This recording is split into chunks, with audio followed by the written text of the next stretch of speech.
And we're live. Well, hello, and wait for a few people to join us. I think I will put a quick tweet out. It's Sunday evening, which is unusual for me to live stream, but I just felt like doing it because obviously I didn't do on Friday for very good reasons. So I just kind of felt like doing it this evening. I doubt I'll get really anything, so it will just become a vlog. But yes, I am live, and I'll just check where my audio's coming in from.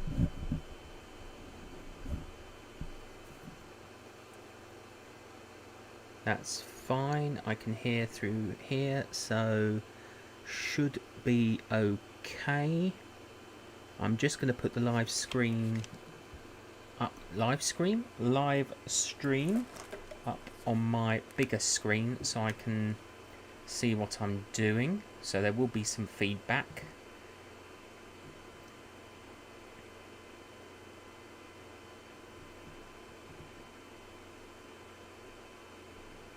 There we go. I've silenced it, so but I can see the chat, and I'll go to live chat as well. So hopefully we'll have some people joining. As I say, if I don't, this will just become a vlog. I don't know how long I'm going to be online for.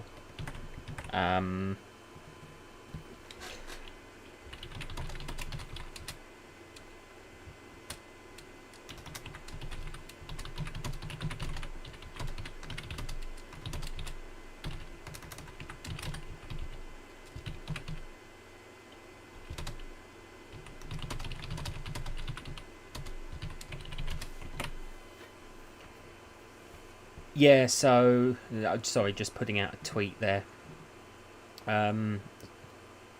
Kristen, hello. Sorry, I've got an itchy elbow. I'll give you a wave. Hello indeed. Thank you for joining me. Oh, a long day. Where are you in the world then? Because it's about 10 to 7 of an evening here on a Sunday here in the UK. So you're either ahead or behind Greenwich Mean Time then, if that's the case. But thank you so much for dropping by. I really do appreciate that.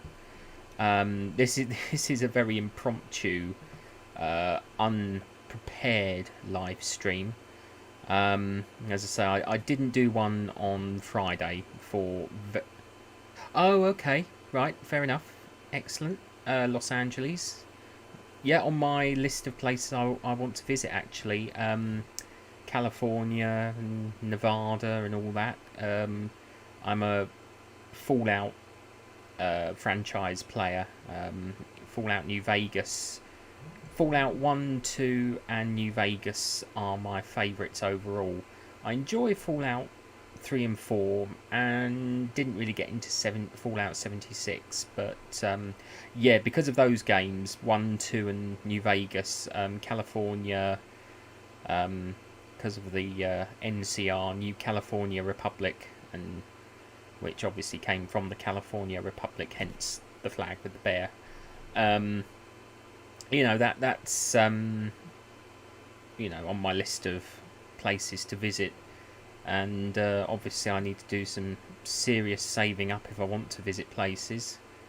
No, I didn't like it either. I don't know why I wasted my money on it, really, to be honest with you. The thing is, I'm not an online gamer. You know, I do things through... I do multiplayer games. That's not entirely false that I don't do them at all, but Fallout 76 felt a bit flat for me. Yeah, I think I'm much happier with single player sort of games, and then Playing a lot of The Sims 4 at the moment. I'm playing a lot of that. I did start a house in a previous live stream, so I will be doing a follow-up to that at some point. There will be a part 2 live stream for that. I actually managed to find a computer game today from my youth, and it's one that if you follow me on Twitter,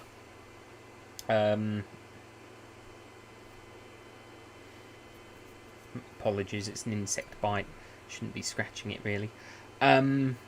If you follow me on Twitter, and if you're watching this back through the replay, you will have seen I spoke about a video game from 1995 called Conqueror AD 1086. There is a photograph of the box on my Twitter feed, and it was a game I absolutely loved when I was 11. I was 11 years old when it came out, and you know, it was gifted to me. I didn't ask for it, you know. I didn't ask for the game for any, you know, but I've always been into. Excuse me. You know, I've always been into sort of medieval history and things like that, and I was given it as a sort of as a Christmas present, and it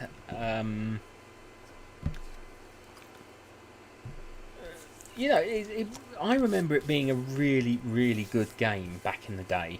You know, I purchased it recently for about £5. I'm not sure what that is in dollars or any other currency, euros, whatever. But it cost £5 sterling in British money. And I've played it. And obviously, 11-year-old me was much more easily pleased than 37-year-old me. You know, I will continue playing it, and I will play it more. You know, it's something I've got to get used to again. The controls, you can't exactly set the controls for it. They're all preset. I don't think you were able to set them for yourself back in 1995. Anyway, so I purchased the game through GOG.com and downloaded it, installed it. The game works beautifully. I mean, when I first had the game in 1995 or thereabouts, it came with a CD-ROM and a 4.5-inch floppy disk, and you had to run. That's how big the game was back in the day. You had to run it with a CD-ROM and a floppy disk drive, because it had CD music which played with the game. So basically, if you wanted, well, you couldn't play it without the disc, without the CD or the floppy disk anyway. And it's got all the version I've downloaded through GOG.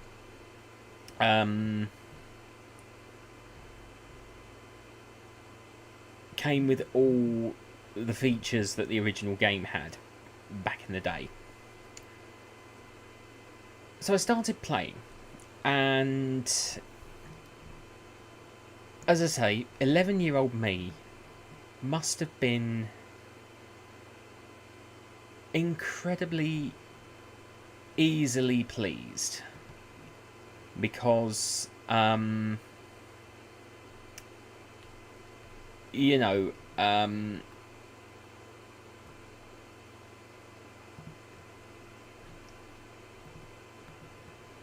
there was a lot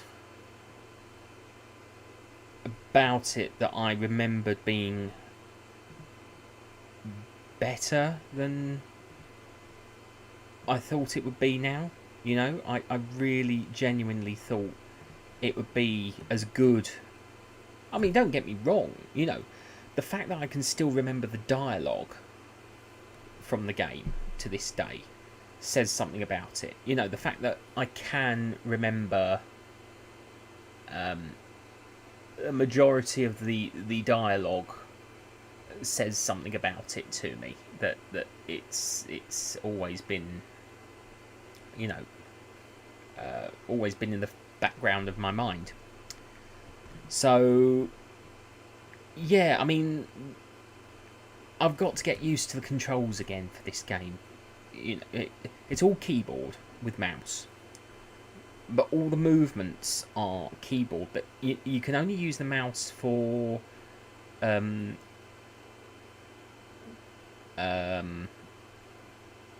managing your fiefdom, your castle, your soldiers, things like that. But once you get into like attacking castles, going to joust, well, the mouse also controls the lance for jousting, and that is jousting itself in the game is ironically very hit and miss. It takes a lot of skill to actually succeed in jousting in this game. As I say, it's been, I'd like to say it's been probably about 20 years or so since I last played it. So I got it when I was 11, and the last time I played it I was probably about 16. And yeah, it's going to take some getting used to again. It really is, because it's very slow moving. It's a very, very, very slow moving video game. If you're not into sort of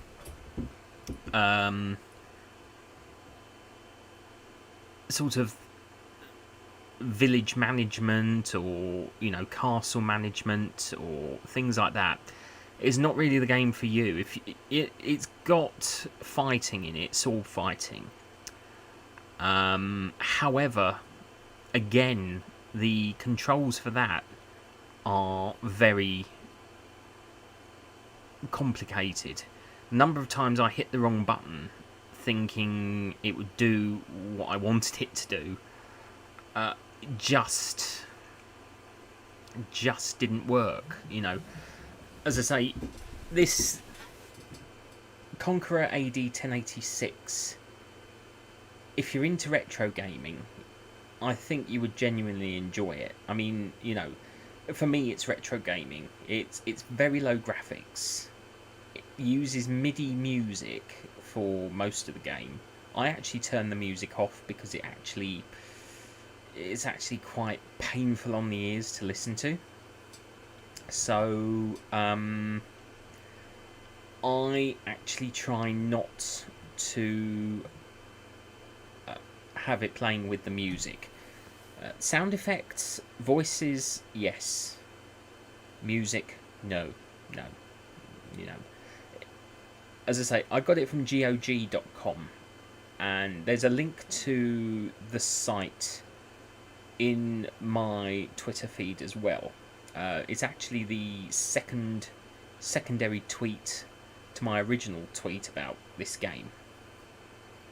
You know, because I've kind of been on a video gaming nostalgia trip, sort of, recently. I know Sims 4 isn't exactly considered nostalgic, because obviously they're still bringing stuff out for it, so it's constantly being updated. There's nothing really nostalgic about Sims 4 itself.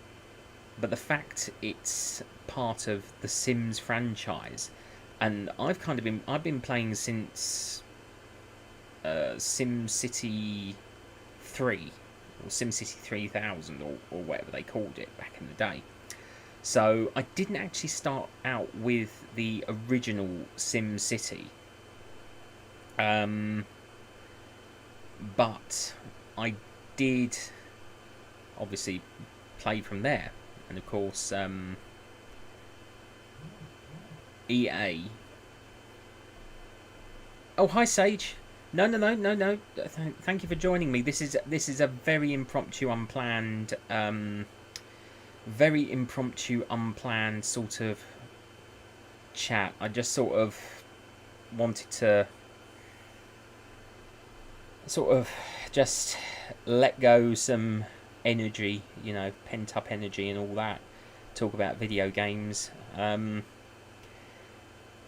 but I'm on a real nostalgia trip at the moment on video games. I've been playing a lot of the old Star Wars games as well, like TIE Fighter, X-Wing, Galaxy at War, Jedi Knight, Dark Forces 2, things like that. All the old 32 and the old sort of 1632-bit video games that you can get on Steam.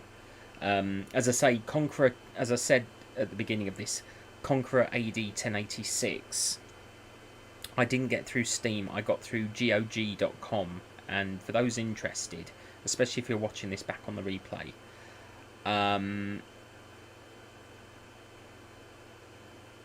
there's a link in my Twitter feed to the website, and if you just search Conqueror, if you find the tweet, then all the information you need is pretty much there. And as I say, it's not as I exactly remember it from 26 years ago. We're talking 1995. It's 26 years ago. I was 11 years old. It's not as I remember it. It's a lot more sparsely populated with characters than I thought it was. The gameplay, as I've also said, isn't the most. I think for it's a product of its age, really. It's a product of its time, because back in the day, Windows 95 was as advanced as you can get. I mean, we're talking sort of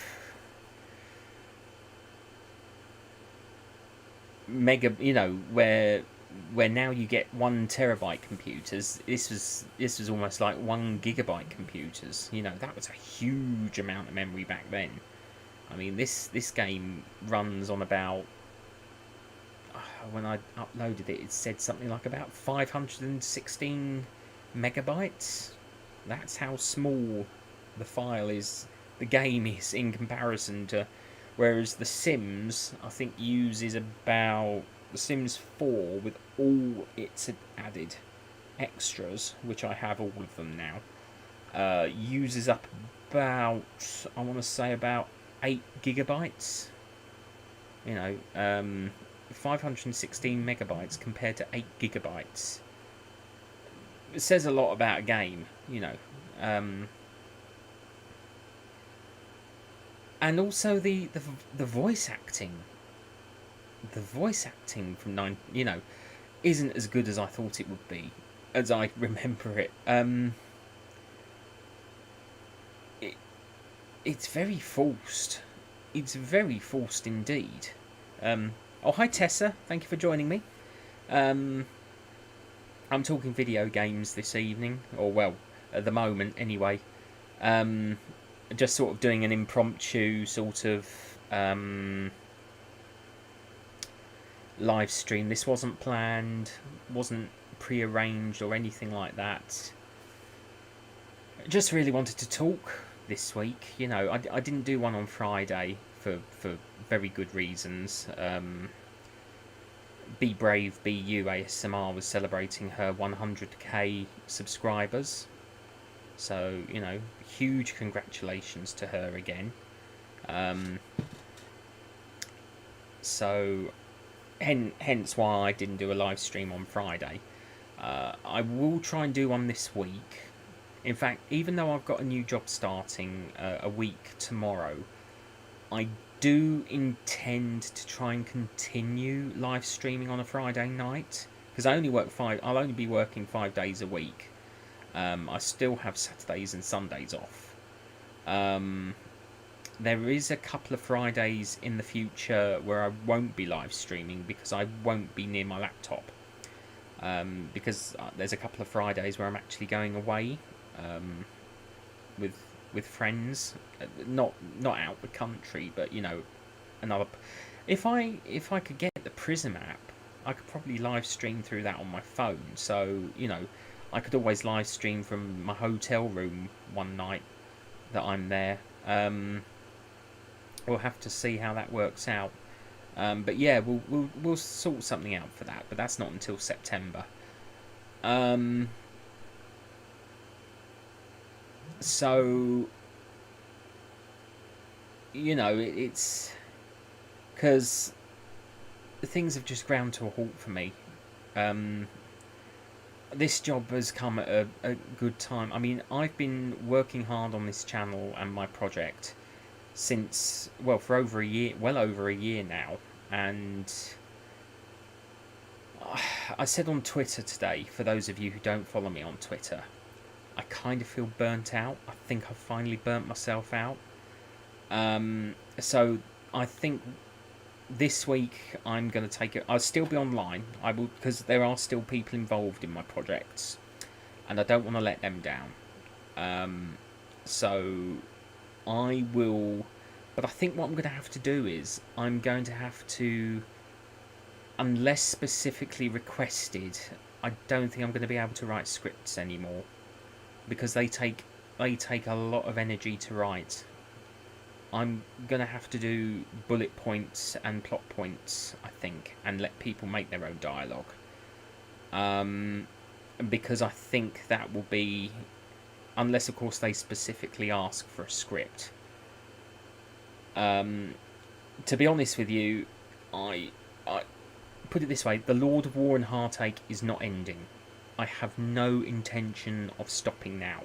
We've had 14 chapters so far. I can't believe chapter 14 was 3 weeks ago. I really can't believe that was up 3 weeks ago. I'm still waiting for a few bits and pieces for... Yeah, I mean, I'll still be online on Twitter and Instagram and YouTube. I'll probably live stream a bit more, sort of on a break, whilst on a break. But writing... I've got a few bits and pieces I still need to record for Lord of War and Heartache, so I will get that done. For chapter 15 and 16 at least, and I've got a few bits on the way for chapter 17.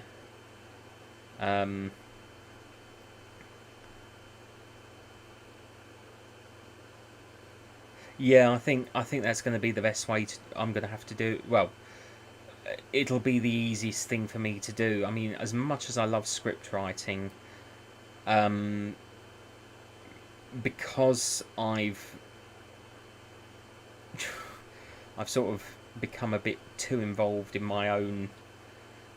I kind of feel like I'm a. I don't want to. I don't really want to use the term victim of my own success. Because that's not the sort of term I would think to use, to be honest. But that's the only term I can think of. I'm definitely going to have to take a break, and having a new job on the way is because obviously I need to concentrate on that most of all. but it will act as a break for me. It will give me that, because I've been working on this channel for well over a year now. June 24th was when I started the channel. June 20th was when I uploaded.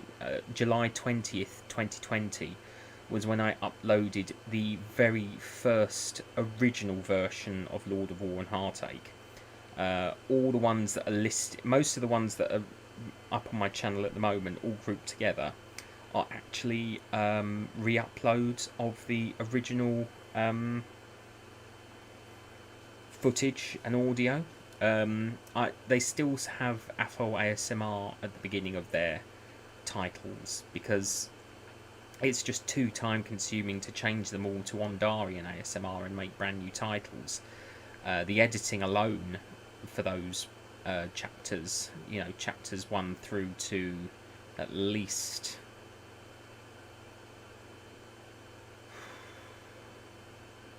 12,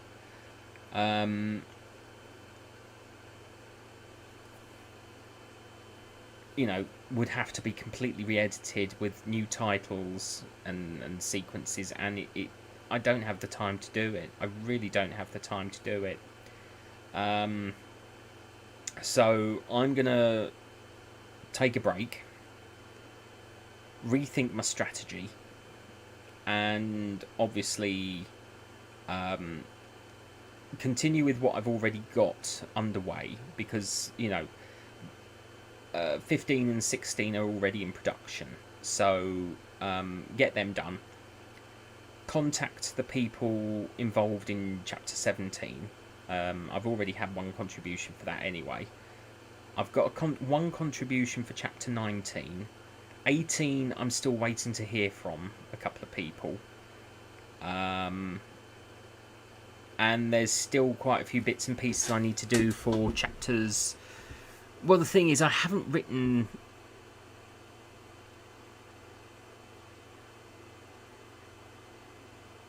Sorry, Tessa. I don't quite understand. Leave as is. What you mean? I'm a bit confused there.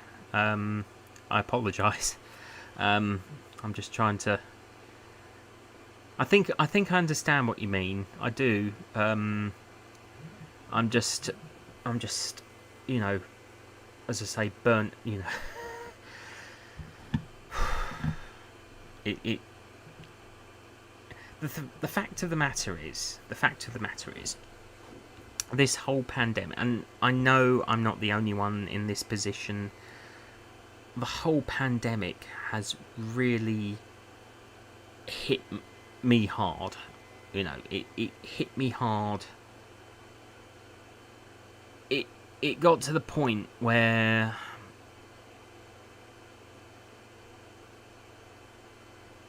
oh right, oh thank you. Yeah, I agree.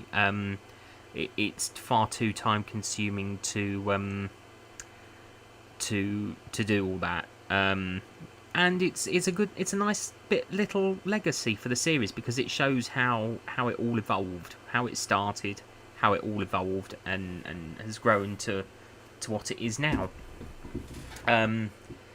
Yeah. So, but this pandemic, I think, at first it kind of did feel like a holiday, being put on furlough leave, and then obviously I was made redundant in August last year. And that hit home, and then I had a 2-month temporary contract, sort of October, November, with a job which, to be honest with you, I didn't really enjoy. But this new role that I'm starting next week, there's something about it that I think this is the one. I really do have vibes about it, that I think it feels right. You just walk into a place and it feels right for you. It feels like the right atmosphere. It feels like the right team sort of thing. and I think this is going to do me. I think it's going to do me the the world of good, really, because it means I'll have less time to work on my YouTube stuff. However, that means that when I do come around to working on it, I have to focus myself upon it, because it will now become, instead of it taking up sort of like the bulk of my free time, I will actually have a lot less free time to do it in. So it really is becoming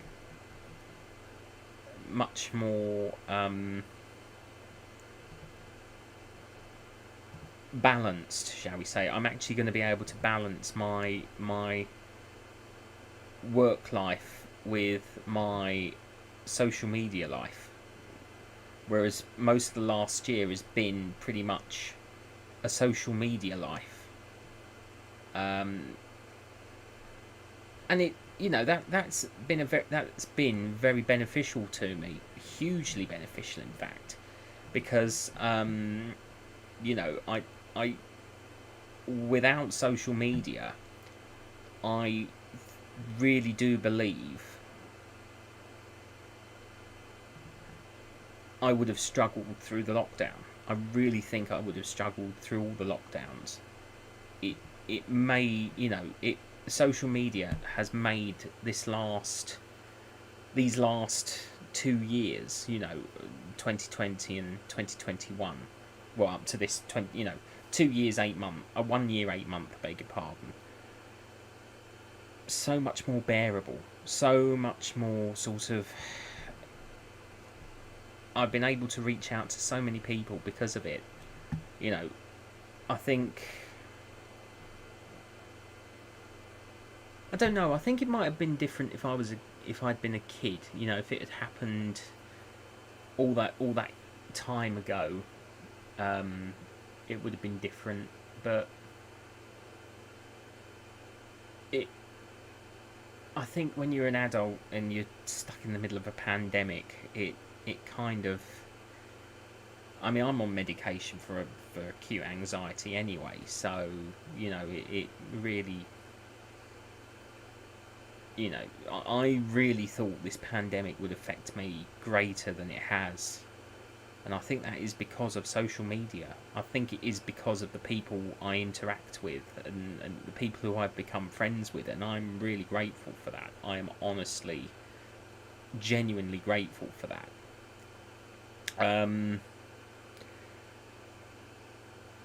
And I mean, people know I've had really bad days. I mean, you could just tell from some of my Twitter feeds in the distant past. You could easily tell when I was having a bad day, because I think the last couple of days haven't been bad days. I'm just exhausted. I have. I think, burnt myself out creatively, and I need to rediscover that creative spark. And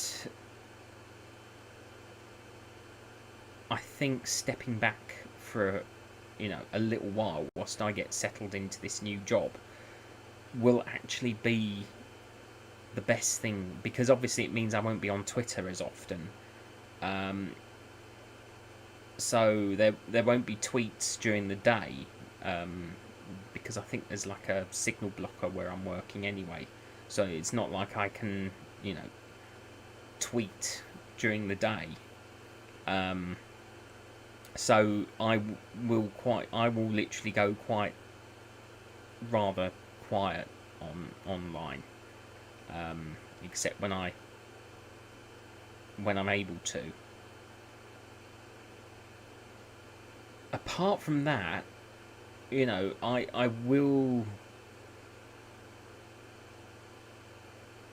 probably will hang back for a while calling out for participants, because if I'm not actually sort of, if I am kind of taking a break, I'm gonna have, I'm gonna have to face facts here. Because obviously I don't like approaching people to ask them to participate. I don't feel comfortable at all about approaching people to join me.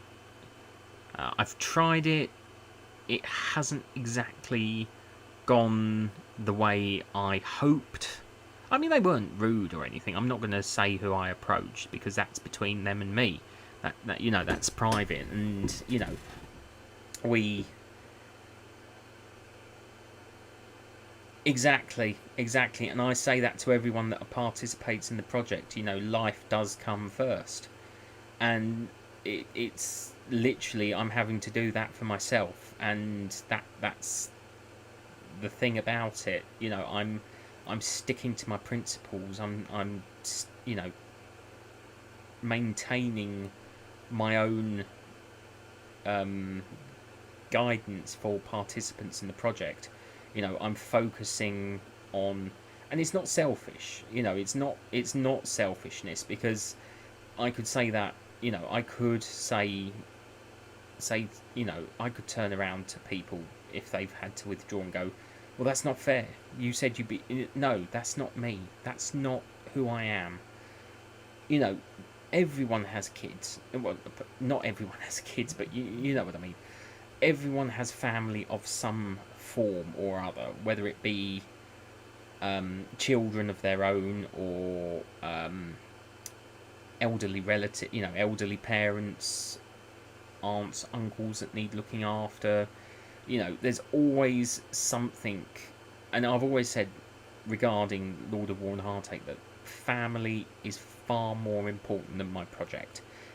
Personal situations are far more important than my project. Especially where kids are involved, because we all know that kids will be kids, and chances are they will get themselves into scrapes and things, and they need to be taken care of, and things like that. So I've always said,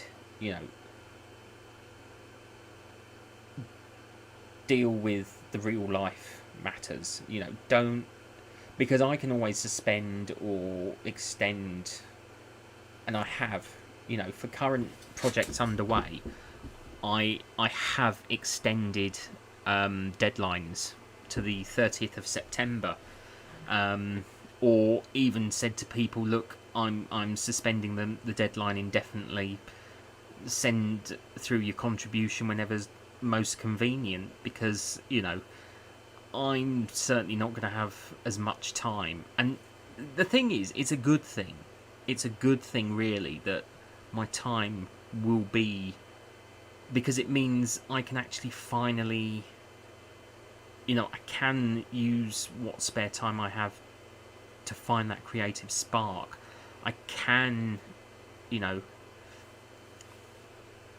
well, there's two ways of performing. Basically, I've got a list of characters, Tessa, that I can email or send over via direct message on Twitter. I believe you're on Twitter. I can DM you if you'd like. You basically choose a character that appeals to you, and I accept. You can either do it as video,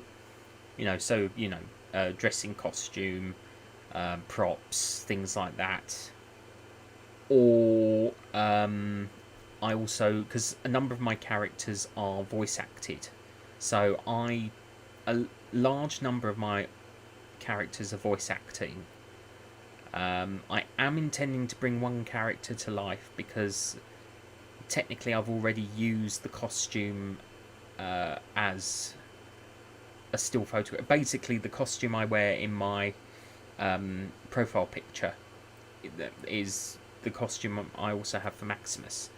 So He's also my Steampunk Time Lord cosplay costume.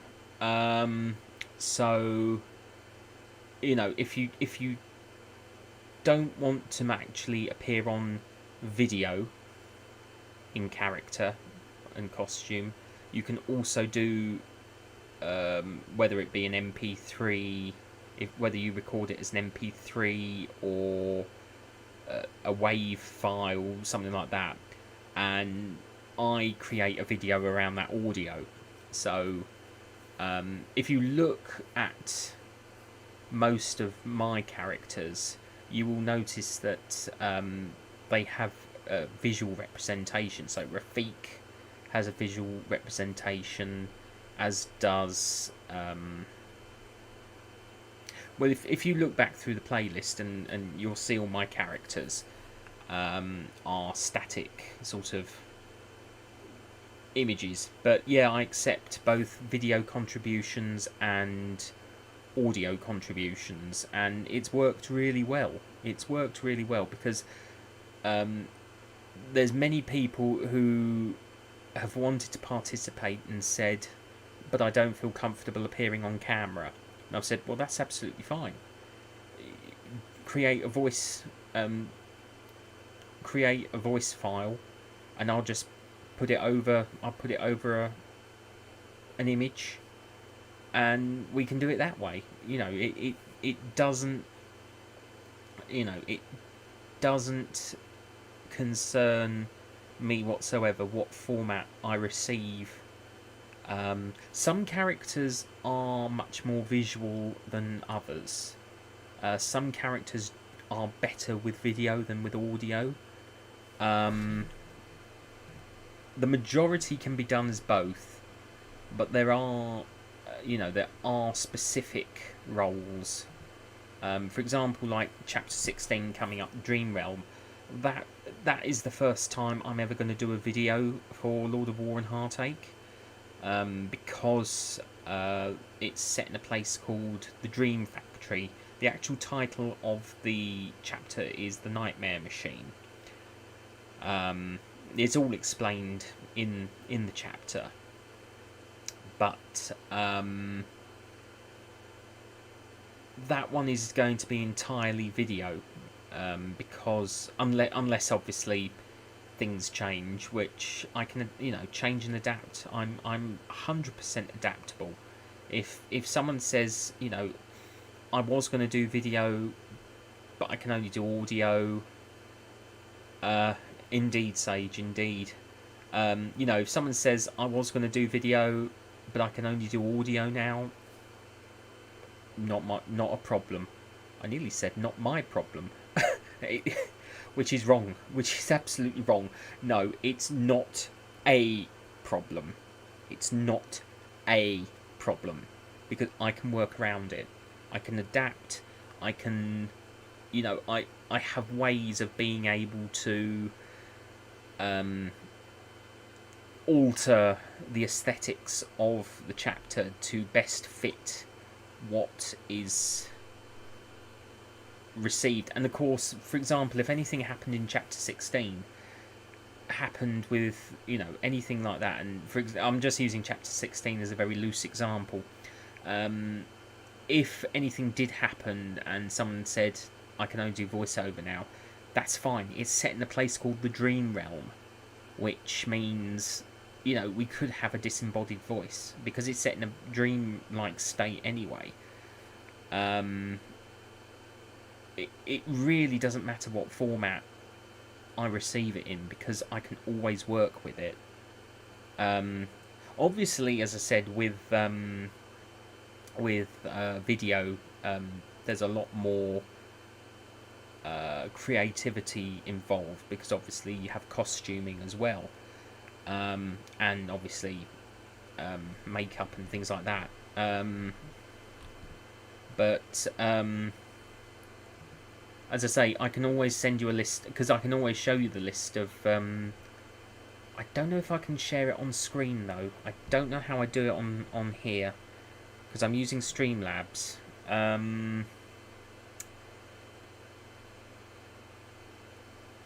I don't know how I can take a picture of the screen. I wonder if I could. I wonder if I can capture. Sorry, I'm just trying to look at my Streamlabs. That's game capture. Capture any full screen application.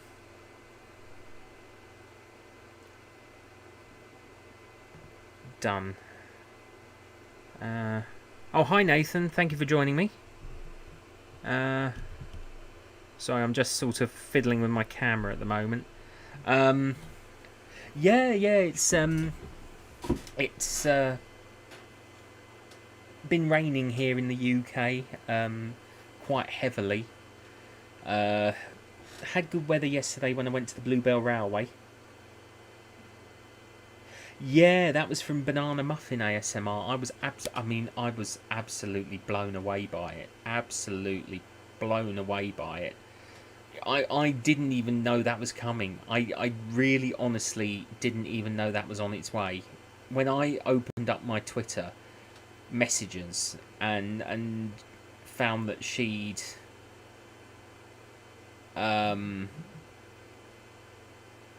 created it for me, I really didn't know.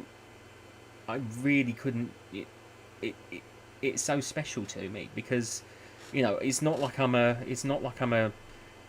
huge channel. It's not like I'm one of the big, up there with ASMR Glow or ASMR GB. I am small content.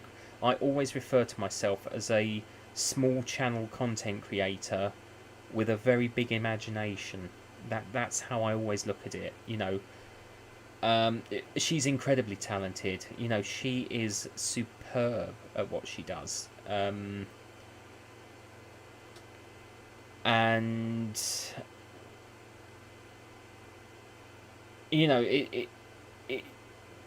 was thrilled and honoured to receive it because, as I say, I really don't rate myself that much to be to receive fan art. As I say, I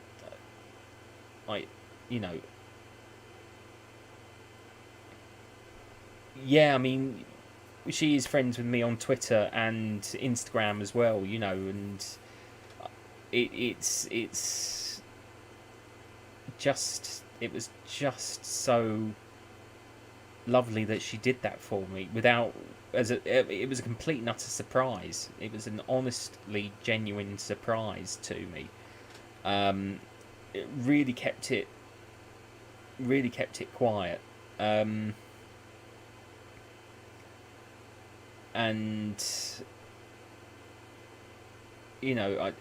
it just goes to show that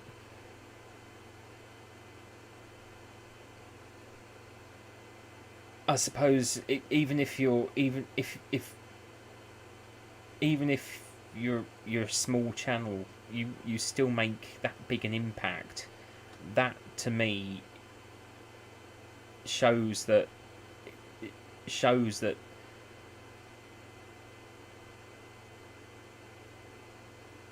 people are enjoying what I create, and that's the whole point of why I do what I do. I mean, I don't do it for me.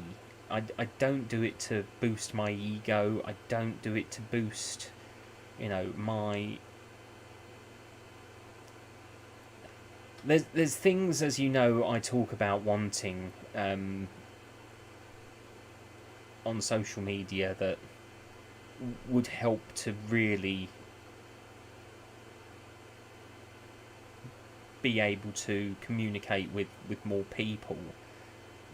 But really, for me, it's the thrill of creating. It is and to be burnt out from it is not the nicest of feelings, because you just want to keep going. You want to keep creating, but I'm at that point where I feel like I've hit a brick wall, and I do need to take a break from writing and that side of things.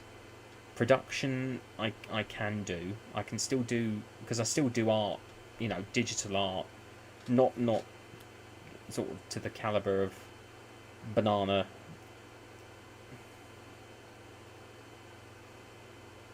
Oh, I definitely would, you know, I would definitely sort of make an impression. I would rather that than 1,000, to be very honest with you. And I think that's why I also like being a small channel, because I can interact with everyone that joins me on. Yeah, exactly. You know, it is an honour just to have even one person, because I mean, I've seen live streams on the bigger channels, and they get so many people, and the live stream just goes so fast, and you think they've missed my comment. You know, they're not communicating, but they can't, because it's just going so quickly. I actually do believe the advantage of being a channel of my size is that I am able to interact with everyone that drops by on my live streams, on my premieres, on things like that. And that is so more important to me, because I want to be able to interact with everybody. I want to be able to answer every question. My number one rule is, the first thing I do when I log on to YouTube is I go and check my comments. I always read and respond to every single comment I get. And some of them aren't always appropriate. I do filter my comments. I do, as a rule, filter my comments.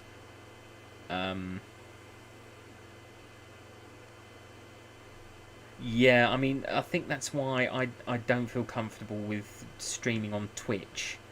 I've seen live streams on Twitch. I did try it once. I do have a Twitch account, but in all honesty, it it doesn't have the same atmosphere that YouTube. This is just my personal opinion. Um,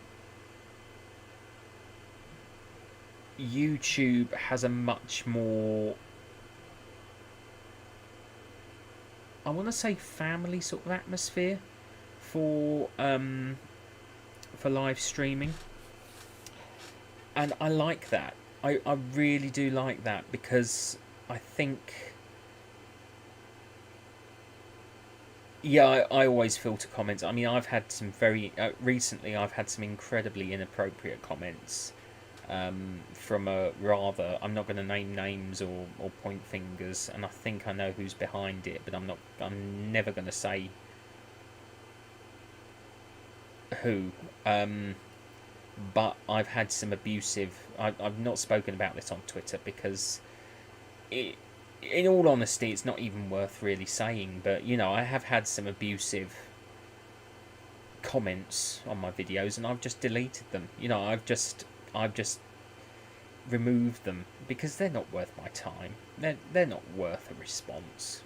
Just carry on, really. Just do what you do and carry on. Life's too short to worry about what I've come to realise. Life's too short to worry about what other people, you know, think when they post a negative comment or an abusive comment. They, you know, they're the ones with the issue, not me. I mean, I've had some bizarre comments as well that haven't seen the light of day. You know, as I say, I do have the feeling I know.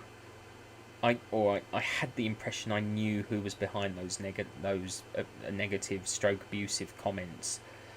But as I say, I'm not sinking to a level to play games. I'm not. Exactly. You know,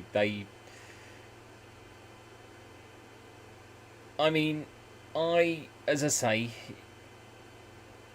I kind of, you know, there are bits and elements that I would like, but there's also elements with my channel that I don't really want, if you understand my meaning. You know, because I've got so many ideas for the future of my project and my channel. Um,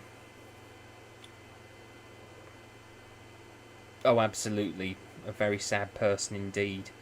Um, yeah, absolutely. Um, but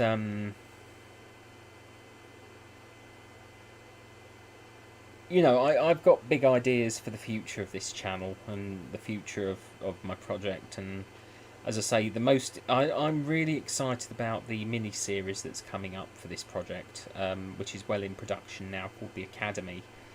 It's set a few years before the main storyline of The Lord of War and Heartache. It's a spin off. Um, but we've got some amazing ASM artists involved.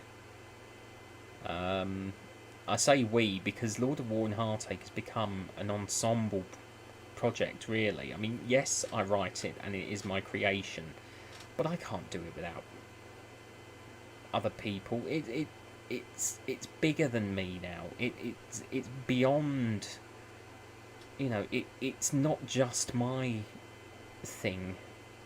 You know, it's not just my creation now. Everyone who's involved or been involved has.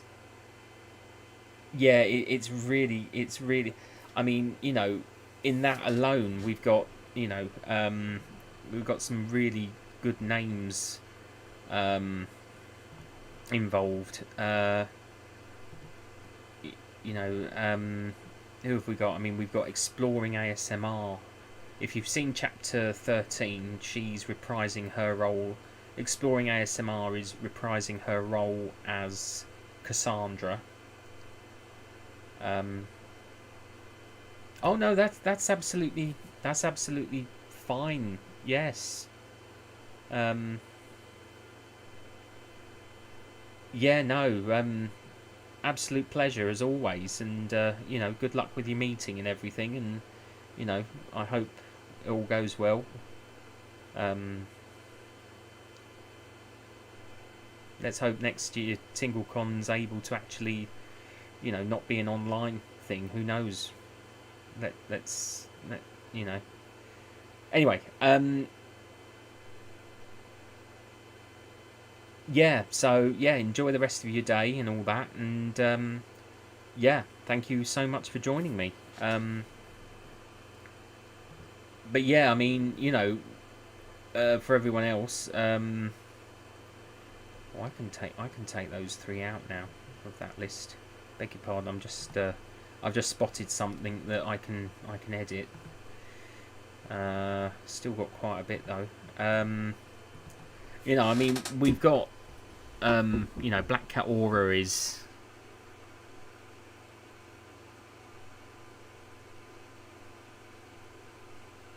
Yeah, yeah. Unfortunately, I forgot TingleCon was happening last weekend. But then again, I don't really use Twitch. So, anyway, indeed, you take care as well, good sir, and you know, all the best, all the very best, indeed. Um, so yeah, you know, it's all falling into place, and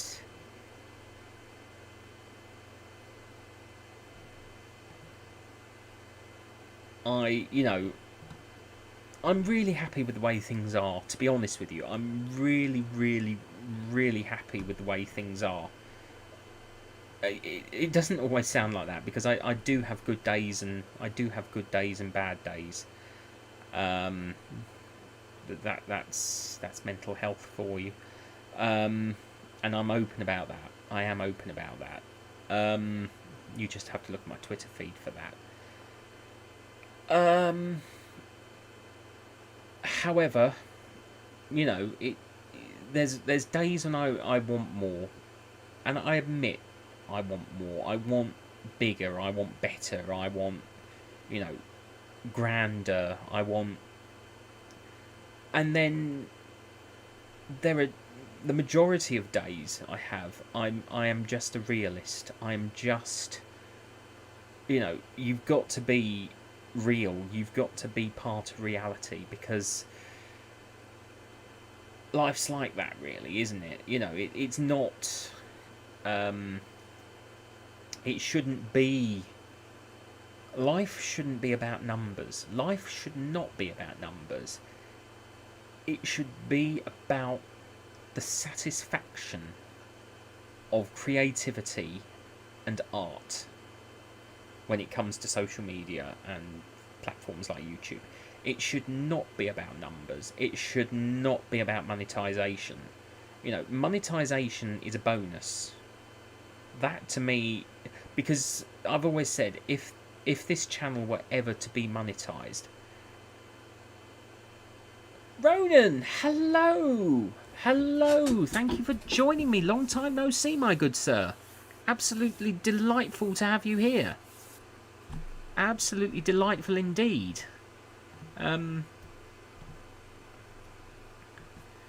Yes. Sort of being a bit philosophical again this time. Talking about. I'm basically taking a break. I've kind of become burnt out and creatively, and although there's a lot going on that will be finished and uploaded ASAP,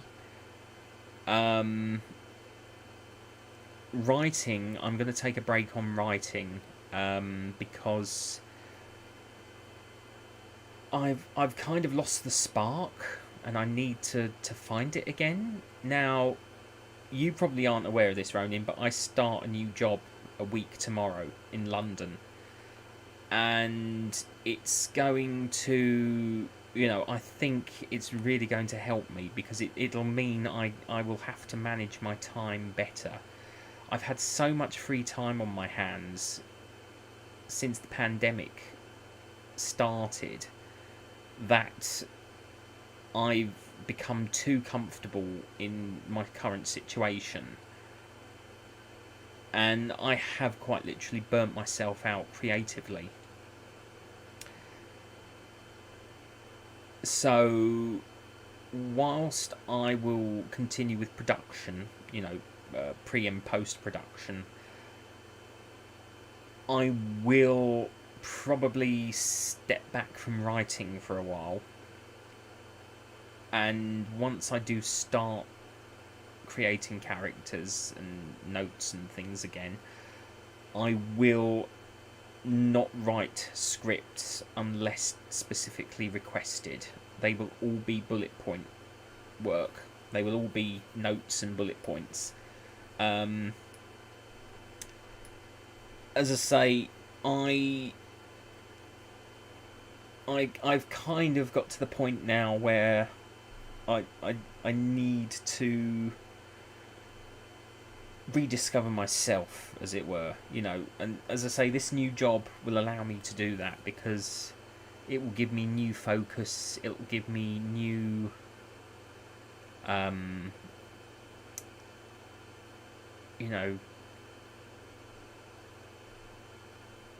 sort of thoughts and ideas, and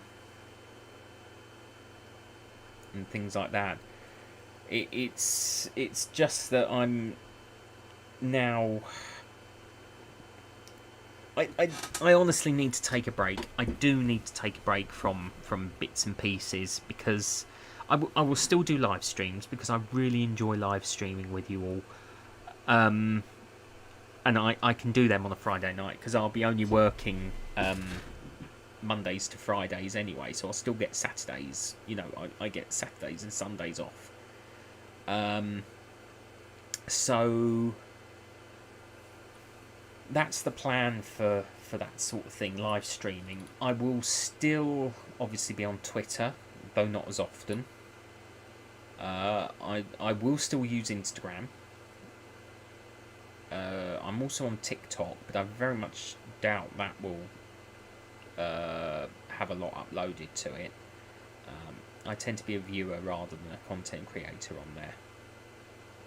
So, you know, I've got everything in place to sort of get the project, keep the project going. But you know, with the academy, I'm not going to say too much, but we have got an extra participant. But watch this space; it's something very, very different, and I think the concept that we've come up with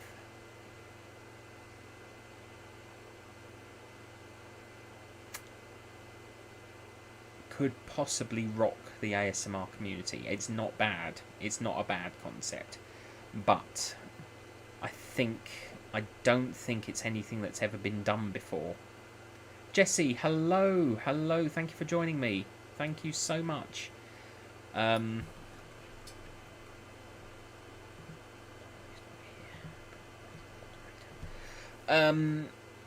Yeah, so I think the concept that me and this other content creator have come up with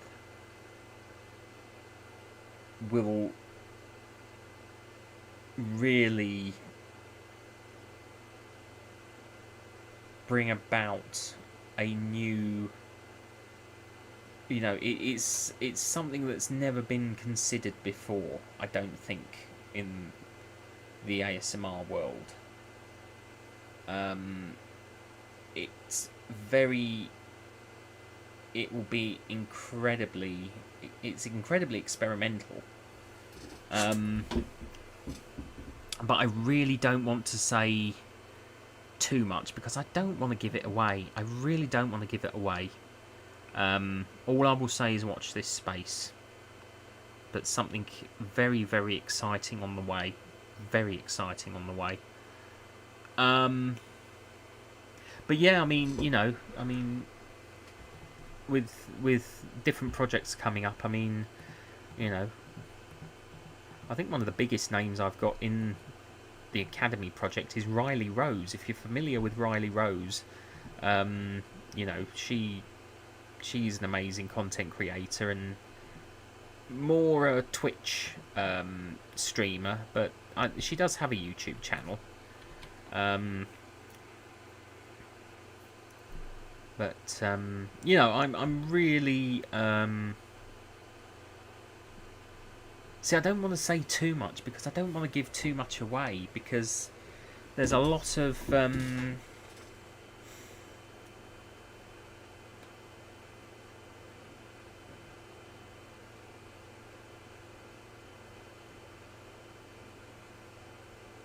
you know,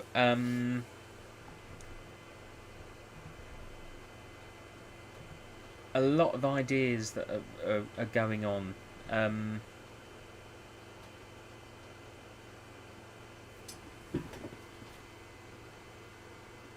And it's raining again. Absolutely chucking it down outside. I can actually hear it. Let's see if you can hear it. I don't know if you can.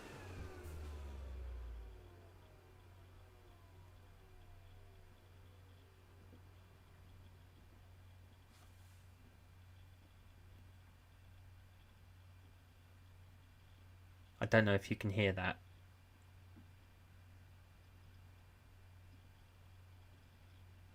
Let's see if I open the window. Let's see if we can hear that.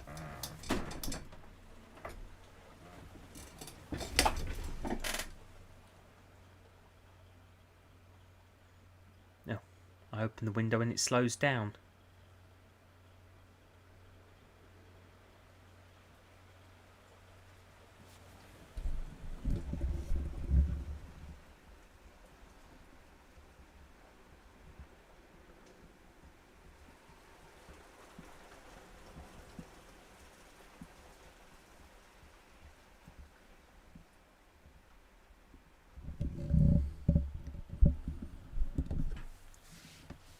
I don't know if you could hear that or not, but it is raining quite heavily again.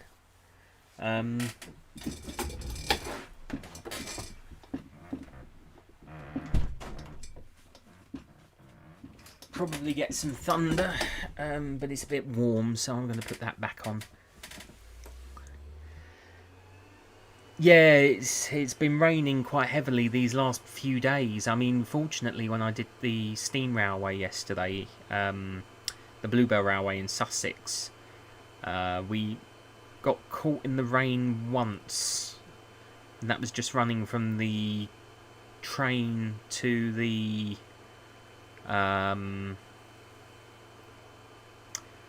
station shop. The gift shop, because it's a heritage railway and museum. But yeah, it's been, the weather's been crazy here in the UK for the last couple of days, and it's really been bizarre. Yeah, so we've got um, uh, but yeah, I mean, I've got some new ideas coming up. I am getting I have got a few sort of different things in the pipeline anyway that I can work on. Put it this way: this channel is not ending. The project is not ending. I'm simply mentally exhausted, and I do need to take a break. And I will confirm that, you know, and this job will be like an extend. Will give me chance to find myself again, and obviously I will keep this job for a long time. Touch wood. I'm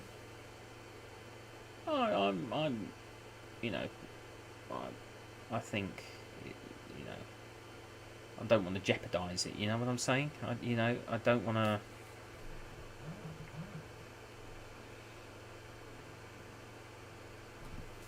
But we've got some amazing.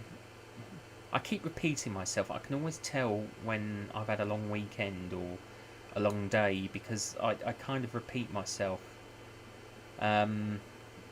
It's just something I do, and I do apologise, because I'm sure people probably skip through all this bit on the replay.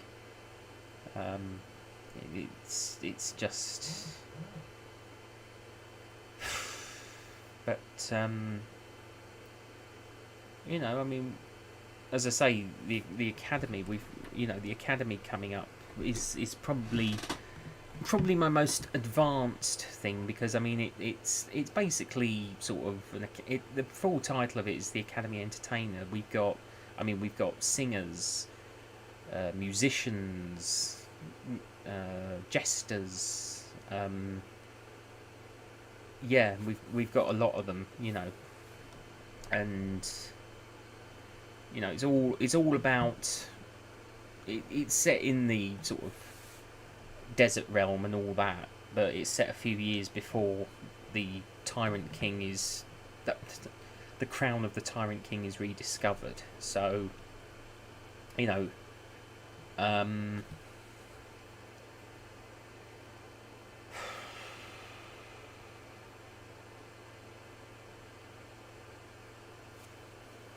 oh, excuse me.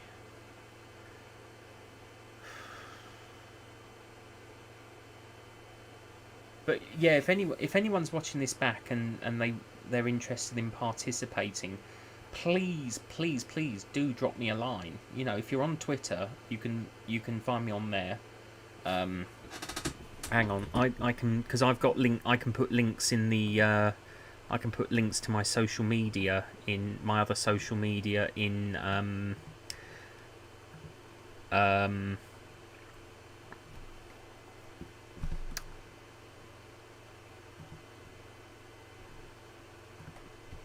in the chat, so I'll do that. So if you're watching this again, because I always make the chat available,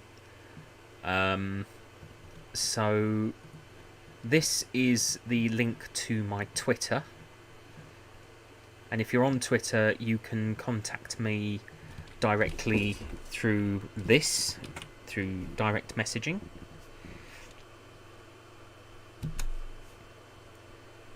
Yep, that's worked. But if you're not on Twitter and you're on Instagram, you can also contact me directly via message on Instagram as well. So if you're watching this back through the replay, you can also contact me that way. So, you know, I'm contactable through direct messaging on there, or if you go to my About tab, and I will share this with you if I can. I will share this with you as well. But you can also email me, and you know, if you've got this far in the replay, thank you so much for being here. But you can also drop me an email, because this is my for business inquiries email address. The long story as to why it is what it is, but it is the one that you can contact me on to talk about participating. So there is my for business inquiries email address, which is associated with this channel. So, you know, I'm contactable in multiple ways. So anyone who wants to participate can. Just because I'm sort of taking a break from script writing, you know, doesn't mean I don't want to hear from you. You know, doesn't mean I've shut the invite to participate. It just means I need to sort myself out, you know, find myself in my new role, in my new job, and then obviously I can reassess the situation and work out a plan of action for writing again. So, you know, it will work itself out. And as I say, chances are there won't be a script anymore. It will just be bullet points with a possible character guide. I don't think I can go as detailed. I think because it took so long to write all the notes, all the details. I think I need to reassess my writing strategy more than anything. Yeah, exactly. The flame hasn't died out completely. It's receded. It's a very, very low flame at the moment. It just needs to be what's the word? Reignited to a degree that it's burning brightly. It's more like embers at the moment, glowing embers. But even glowing embers can be reignited. So, you know, there's always a chance.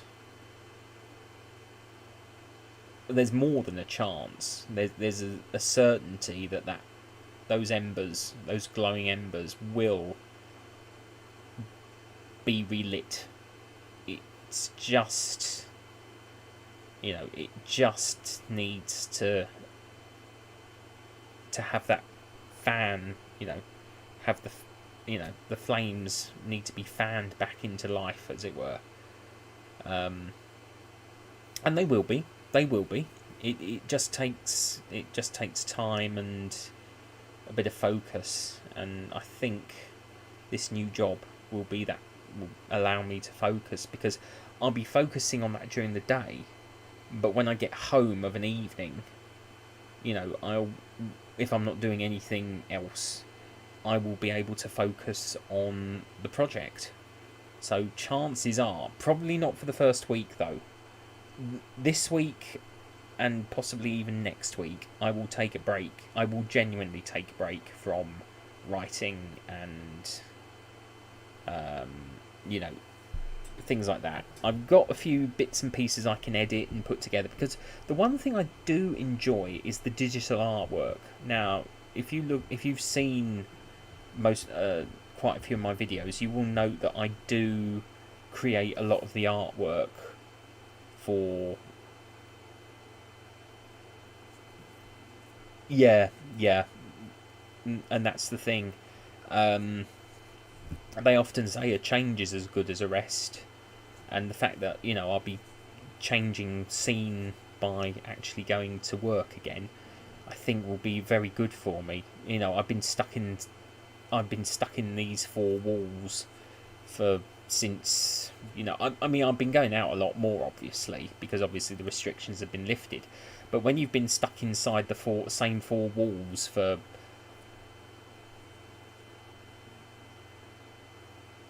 12 December 12 March to March is 1 year. 12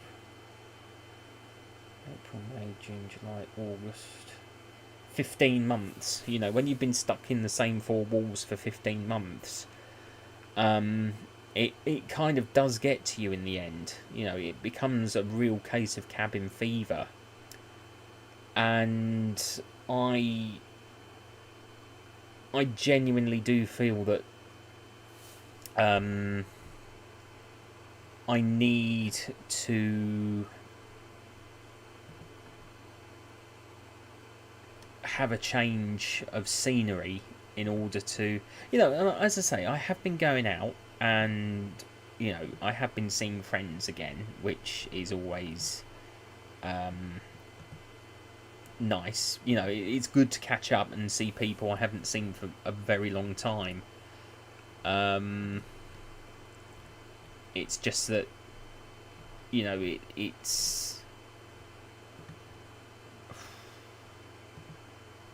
it's sort of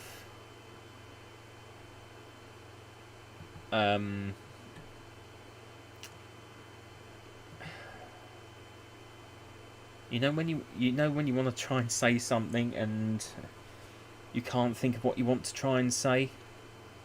Yeah, it is definitely cabin fever, I think. Yeah, I think I won't say I don't think I've stagnated as such. I honestly don't think I've stagnated, but I have become very frustrated. I have become, I mean, for anyone who's seen my Twitter feed, and this is to anyone who's sort of,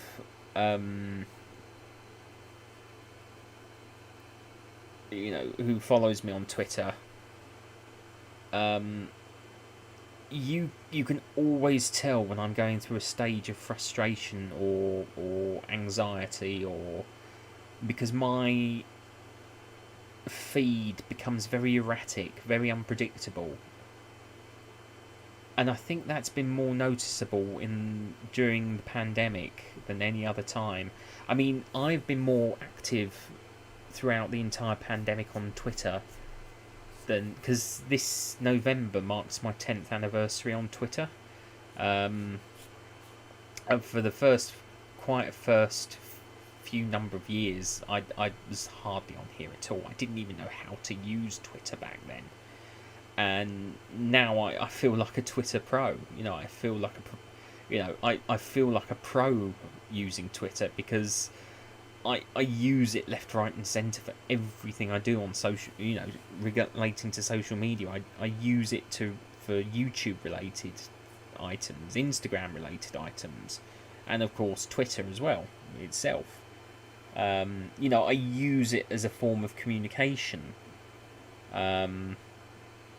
I mean, as I was saying, as Nathan ASMR and I were saying earlier in the chat, about being a small channel, and would you rather sort of connect with one person and really have a connection with them than the 1,000 people, and you'll have seen all my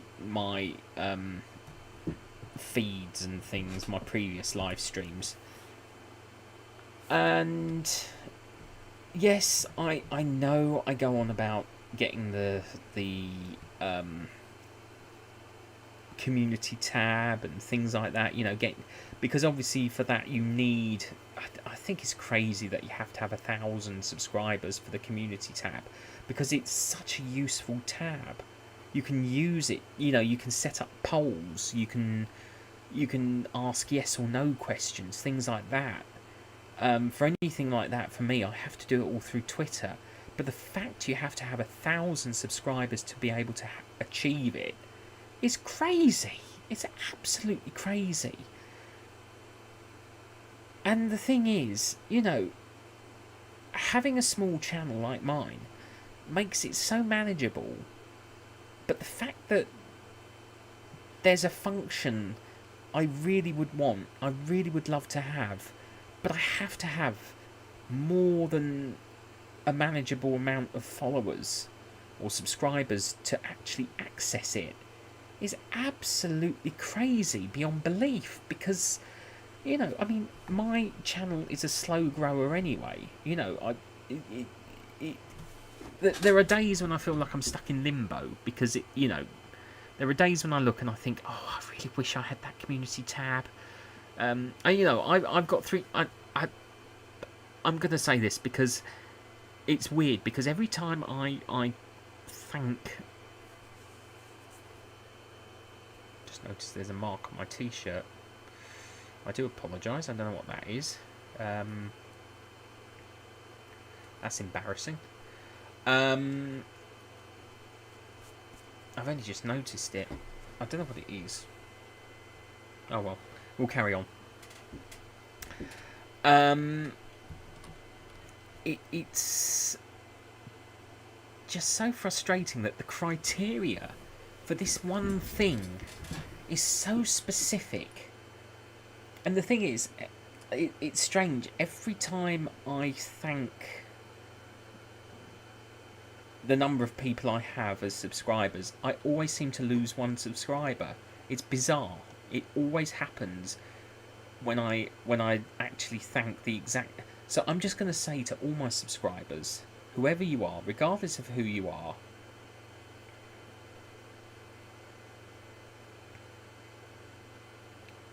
exactly my thoughts. But it would be so fantastic to have, because it would make communicating through YouTube. I wouldn't have to rely on Twitter. I wouldn't have to rely on Instagram. I even now use Instagram to communicate with people. That's how I've got nearly 2,000.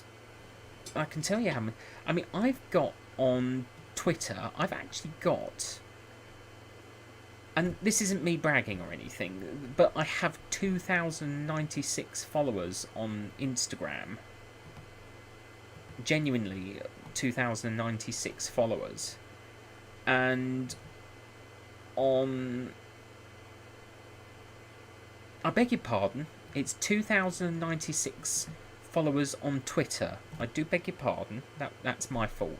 That's my confusion. Not Instagram, it's Twitter. But nearly 2,100 followers on Twitter. I'm 4 away from 2,100 followers on Twitter. And on Instagram, I'm sitting at 1,894. So I know there's people out there who I'm sure would love to join me and follow my journey online. It's just that YouTube seems to frustrate everything I do to try and promote myself. I'm always promoting myself. The thing is, someone actually once said to me, YouTube likes bad people. YouTube likes drama. YouTube likes bad people. They like people who are, sharp. They like people who speak out. They like, no, I'm not that sort of person. I will never be that sort of person. I am not a bad person. I am not a bad boy. I'm not, I'm not someone who speaks against anything or anyone. I am me. I am a creator. I am a storyteller. That is who I am. I am not. I am not here to play to the whims of the higher powers that be, because that is not who I am.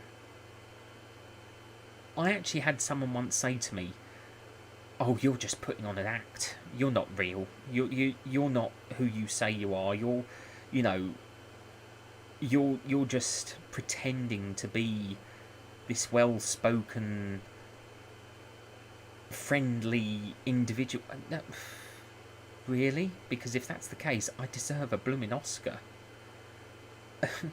the, the thing is, I can't be anyone else but me. I can't, except when I'm doing voice acting, or playing a role in a video for another channel, or on my channel. That's the only time I pretend to be anyone else. That exactly, and it's impossible for me to be. I think the term, one of them, someone actually said to me once, was, "You should be a rude boy. Women love bad boys, and they love rude boys." And I turned around and said, "What on earth is a rude boy? What on earth is a bad boy?" And they said, "Well, the thing is, you're too nice." This is just me giving an example, and they said, "You're too nice. Women find it creepy if you're too nice. They think." I said, "I can't be anything else. If anything, I wouldn't say I'm nice. I'm polite and well spoken. I thank you, Tessa. I appreciate that. They shouldn't. And that's the thing. I have spent the majority of my life being judged for who I am. I speak about it on Twitter, about the years of mental abuse I suffered at secondary school. I was bullied in the workplace, and by people who didn't like me for who I am. And it just got to the point where I thought to myself, they want me to be like them. They want me to. What do they want? They want me to be like them. They want me to adhere to their standards, their ideas, ideology.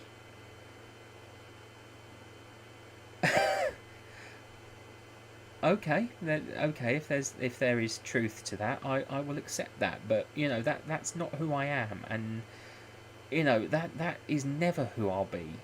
In all honesty, I just don't understand it, to be honest with you. I really just honestly don't understand it, because it is not who I am. It never will be who I am. I can only ever be myself.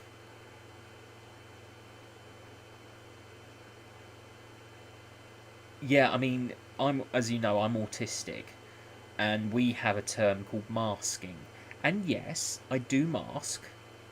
I do mask for various situations, because it's our way of shielding ourselves from, it's our way of having to survive in a neurotypical, it's how people like myself, the neurodivergent people, the neurodivergent society, or whatever we call ourselves these days. I lose track. How we have to handle living in a neurotypical world, and it's called masking, and we do it as a survival technique. I don't mask as much as I used to. I'm much more open about who I am and why I am, and that sort of thing. But it just You know, I was told that I shouldn't be myself, because I was once told I shouldn't be myself because no one. And obviously, I came to the point that I realised this was a complete and utter lie that they did to try and control me. But they actually told me that if I was ever myself, no one would like me for who I am. No, and I thought, really? You mean you want me to pretend I'm not who I am because no one will actually like who I really am? Which to me made absolutely no sense whatsoever and sounded like the biggest load of codswallop in the world. You know, it was a complete nutter load of claptrap. And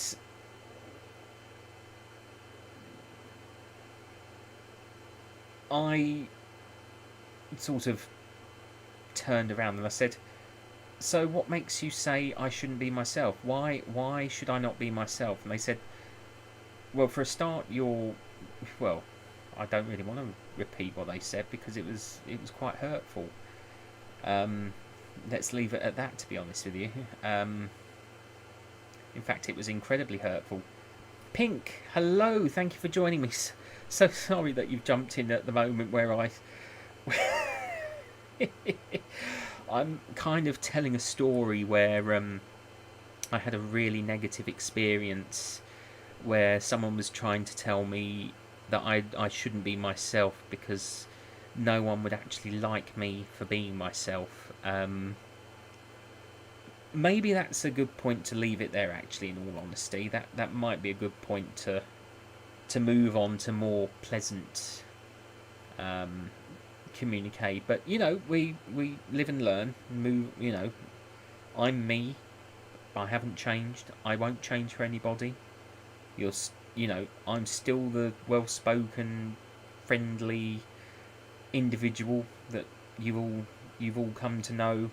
And I don't know, is love the right word? I don't know. No, I don't want to make myself. No, that could.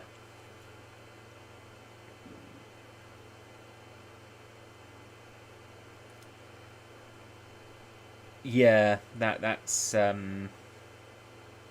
that is very true, Tessa. That is incredibly true. I've met some people whose, let's just say that their ego outweighed their personality. Let's just put it that way. You know, they thought they were the best thing since sliced bread, and in reality, they weren't. They weren't. I can't think of anything better than sliced bread. I like sliced bread. Well, I can think of things that are greater than sliced bread, but you know. So yeah, you know, working on taking a break on the project.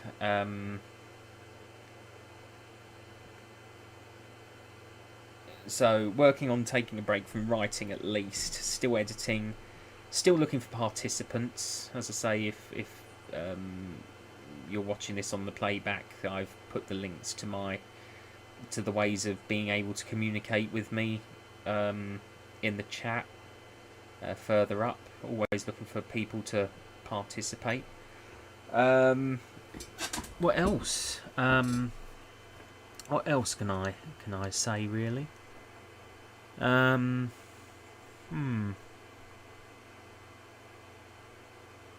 Got an idea for a future project, but that one, for a very distant project, but that one is something I don't really want to.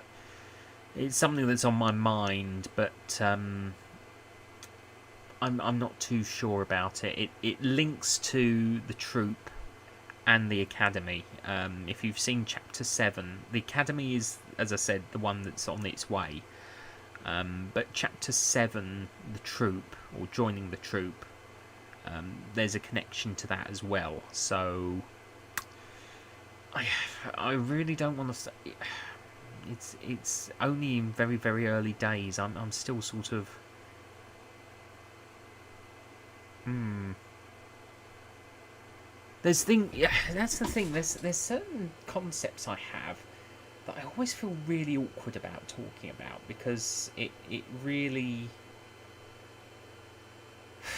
because you don't know if they're going to work. I have a feeling that it would work, but I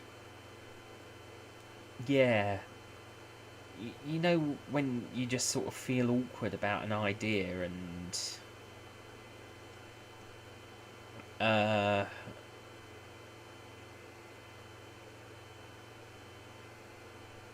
yeah, bizarre really, isn't it? You sort of get an idea in your head and you wonder if it really is a good idea than not. As I say, if I'd have to see if certain concepts that are on the way um, are as well received before I should say um, pursue this particular idea that I've had. It's quite a long way down the line. It probably won't even be anything in reality until at least 2022. I'm thinking quite far ahead um, for this project. As I say, I'm taking a break from writing and no, making um, sort of notes and things for the moment. I'm sort of on a break whilst I in the run up to my new job, which starts on the 9th.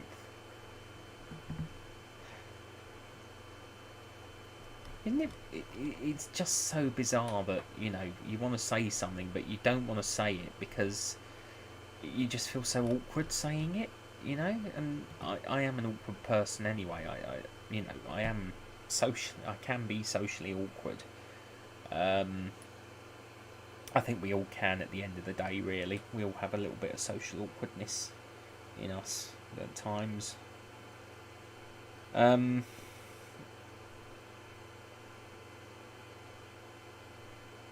Yeah, you know what? I'm gonna repeat what I did earlier. I wish I had one of those things where you could repeat the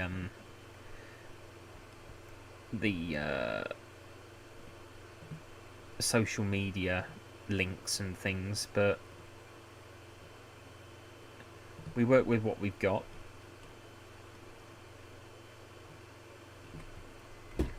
So for anyone interested, here's a reminder. That's my Twitter. You can DM me on that if you want to contact me for Lord of War and Heartache. If you're on Instagram, you can direct message me that way. And if you're only on YouTube and you want to participate and you want more information, you can contact me via my email address. So, I just wish I could set up something that would have them sort of repeat automatically. It would be nice, but that's the first time I've ever sort of done that on a live stream.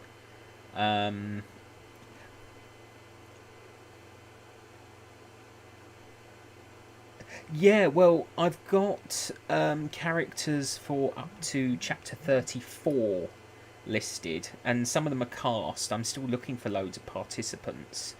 Um,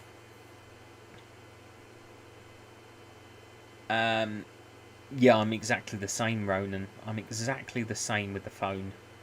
Um, but yeah, I've actually got concepts for the project going up to at least least chapter 100. I have a huge amount of ideas that could take the chapters into 3 figures. We could easily get up to chapter 100. Yeah, I'm really excited about the new job because, as I say, change is as good as a rest, and it means I'll have to manage my time better, which I really think will allow me to manage the project better. In fact, So, you know, it really works to my advantage on so many levels. The fact that I'll be earning money also means that, you know, I'll be able to invest better for props and actually make some proper videos. Now I've got this video camera. Now I've got this actual video camera, and you can actually see me in high definition. I got that as a birthday present with Amazon vouchers, the camera. But, you know, now I've got a high definition camera, 1080p.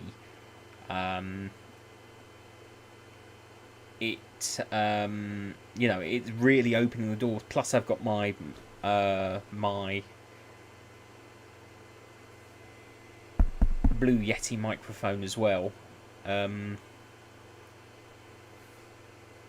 Yeah, I mean, you know, it's not too bad, really. You know, how many videos have I got now? Because I do have how many videos do I have now?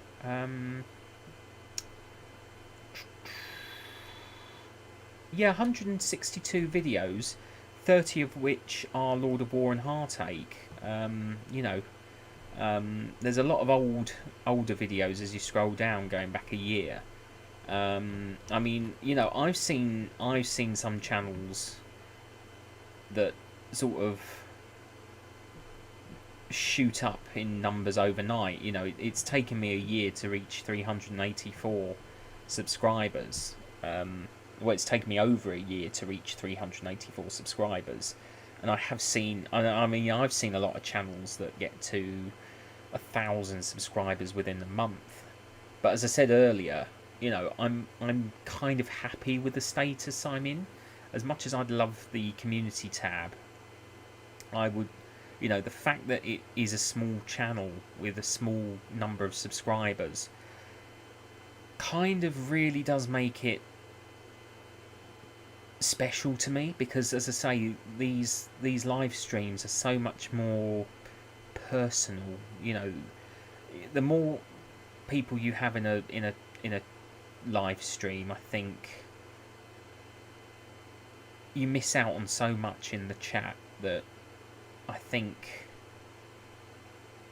it's better, really, to be able to speak to a few people rather than many, because you can have a much more personal conversation. You know, although it's not face to face or vocal, I can't hear. You know, you're typing, I can't hear what you're saying.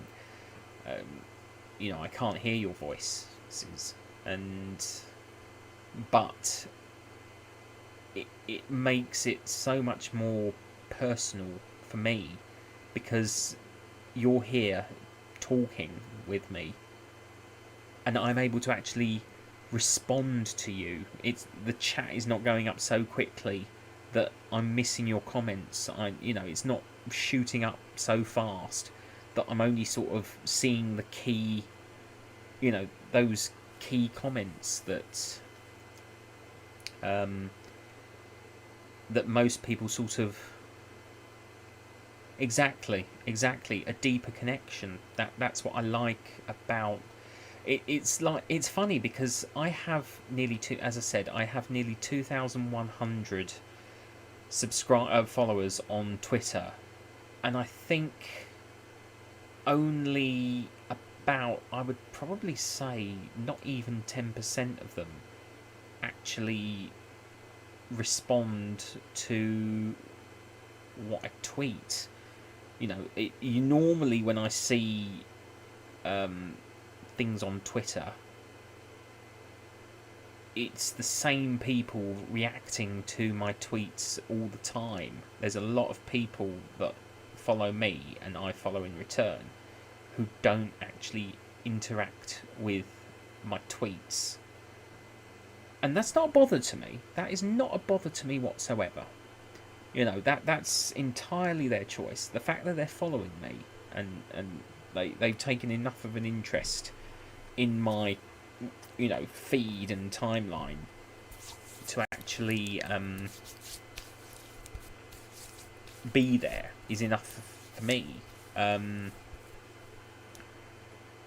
a lot of them though are SEOs and get rich quick schemes. So I try not to follow them back. In fact, if they message me, I block them. I will not. You know, I don't need search engine organizers or whatever they call themselves, or you know, um, you know, get yourself more viewers and all that, because at the end of the day, you're buying robots. That's because the viewers they sell you, and they sell you viewers, they're robots. And of course, what happens? Twitter has a clear out, and all those robots and views are for naught because Twitter will delete them. Not YouTube will delete them. I beg your pardon. And so, really, the only people that have made the money from it.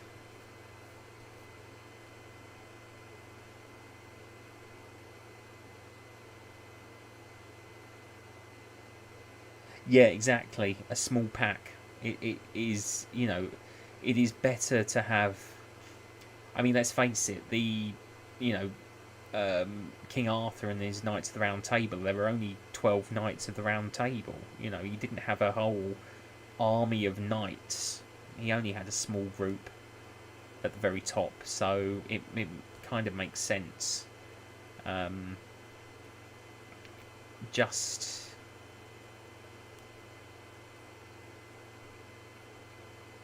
Yeah.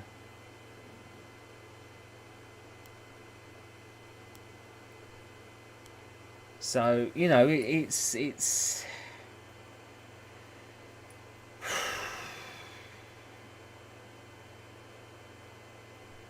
I kind of feel like I'm flagging this evening as well. That's another thing.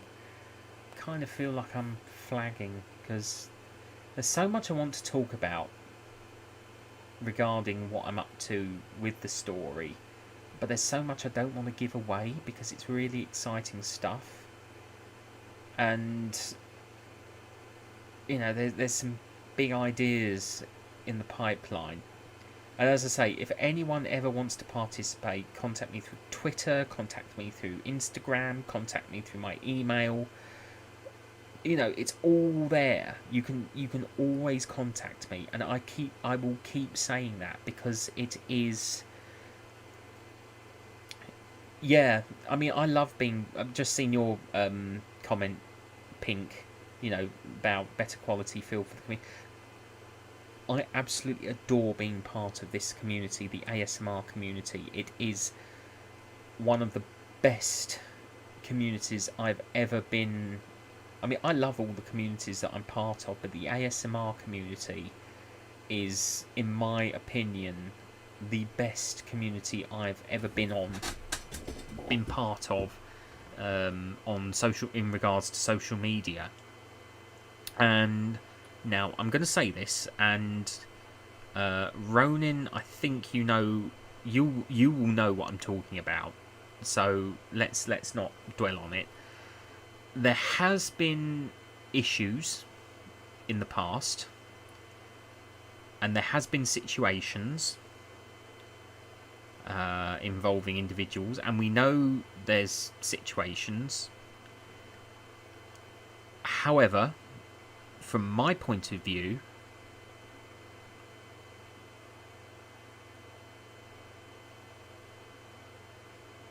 the best thing to do is carry on. Let those in the know deal with it, and try not to be dragged through the mud. Because, and I mean, I say this sincerely, and I say this with the deepest and utmost respect for everyone in the community. And I'm not rocking the boat here or anything, but there's been situations that have rocked the community,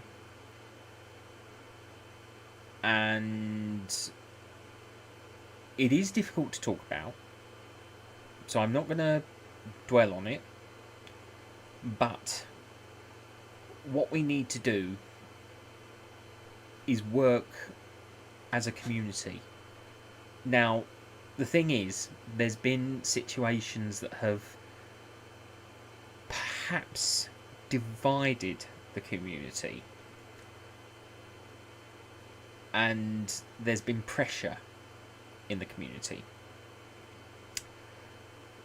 However, the ASMR community is one of the strongest I've ever encountered. It is one of the most tight-knit, close-knit social media communities, and I keep saying community, obviously I apologise because I can't think of another word. On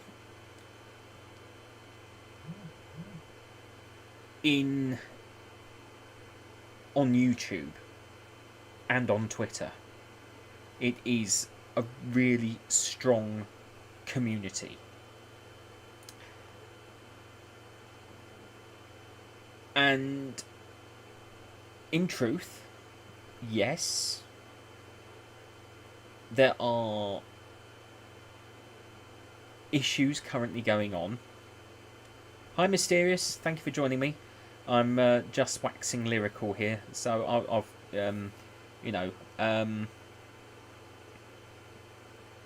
there are things going on in the background, but as far as I'm concerned, it's under control, and the right people are doing the right thing. That is what I'm going to say. The right people are doing the right thing. And a resolution, I honestly, genuinely believe that a resolution is at hand. So, for me, as far as I'm concerned, that's where I stop. I'm not carrying on with that side of things. But anyway, yes, I'm doing all right, thank you, Mysterious. Thank you, indeed. Lovely for you to join me. I just had to get something off. I had to get something. I just had to get it off my chest, to be honest with you, Pink. I was a long time watcher with ASMR before I became a content creator, and there's been a lot of stress and things, but I admit I had to get it off my chest. If I didn't say it, it would just irritate me. So I'm glad I said what I said, and I don't mean it with any disrespect, and I'm sure anyone watching this back will know I don't mean it with any disrespect. But I hope you're all doing anyway. Yeah, I mean, I hope you're all doing well and getting on with life and doing things. It's just, I'm going to see how long I can keep this going, to be honest with you, because this isn't a, it's not a bad little thing at the moment. I mean, what is the time? It's only 9:15 here in the UK, so we're not doing too badly.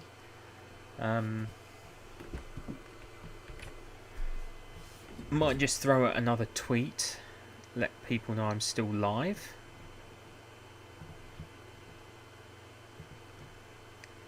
I like to throw out a little tweet every now and then.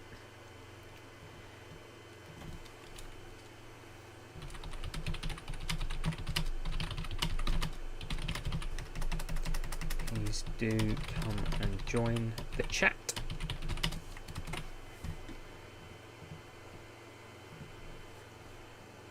Yeah, so it's lovely to have you all here with me. Actually, it's really lovely to have such a turnout. Yeah,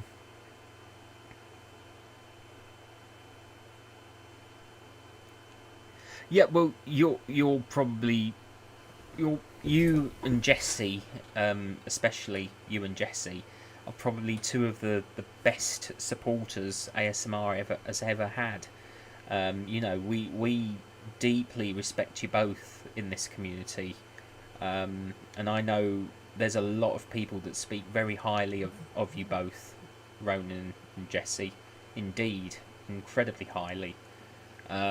You are. And that's the thing. The thing about ASMR, the ASMR community, is it isn't just about the ASM artists. It isn't about us. It's about everybody that gets involved, regardless of whether or not you're a content creator or a viewer or a mod or anything like that. You know, that's the whole thing about it. There's so many communities where it is just about the content creators and what they do. But the ASMR community to me is very special because it's the people that involve themselves as viewers. It's they who, because I always say this, my channel would be nothing without my subscribers, and that's why I'm so grateful to every single one of them, because that's the thing about it. You know, that's the joy about ASMR. It's not. Brian, hello indeed. I think we are slowly getting all the gang here, Jesse. I think this is all. But that's the thing, you know. It's as much about our subscribers and our viewers as it is about what we create. I really do think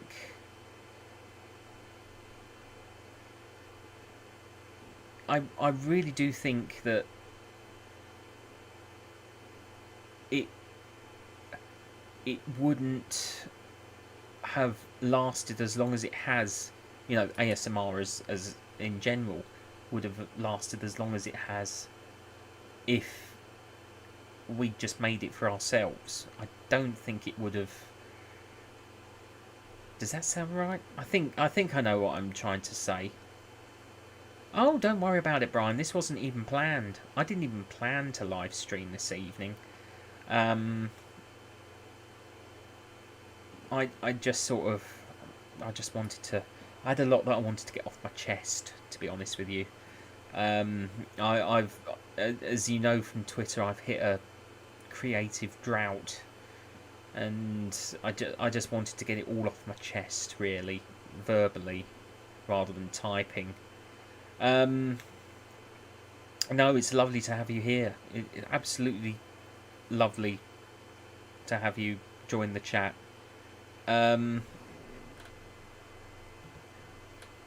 I'm sort of, you know, I'm sort of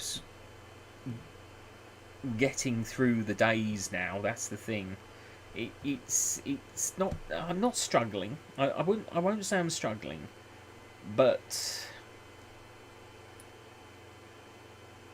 actually it was 2009, because I can't remember who the very first.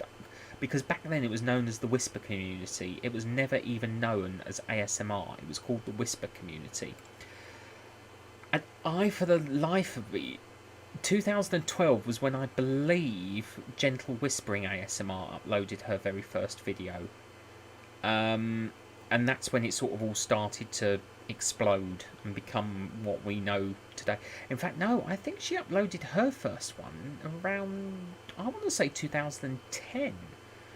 I think GB might have uploaded in around 2012, her oldest video.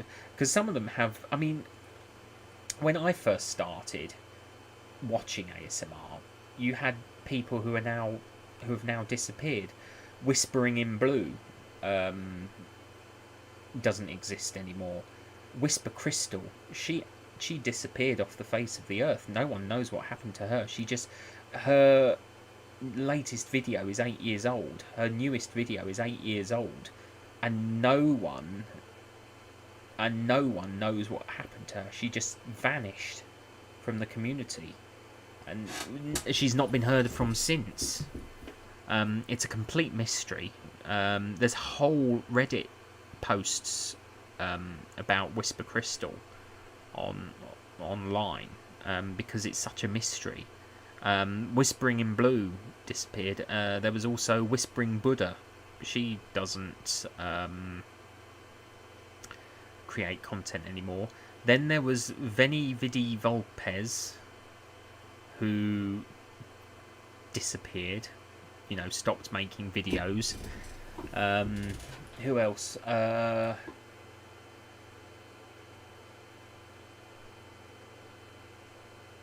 was another one, I think, Feline Whispers. She made only a few videos and disappeared after a while. There's so many lost ASMR channels that no longer exist, but they all paved the way for what we have now. They all sort of ASMR requests. Yes. Yeah.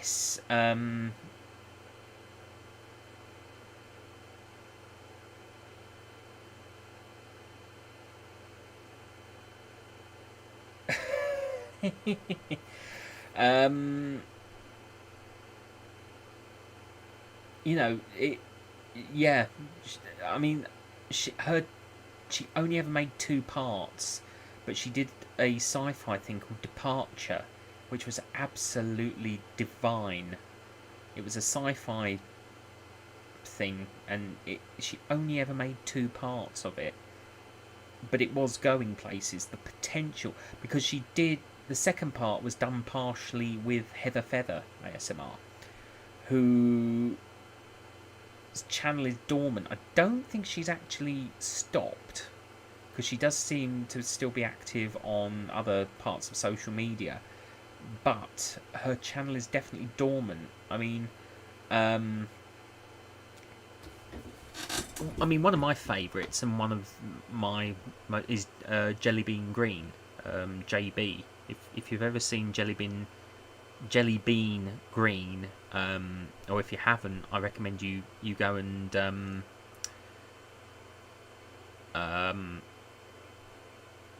have a look at her channel. She does a lot of sci-fi based role plays and things like that, and she is really, really good at what she does.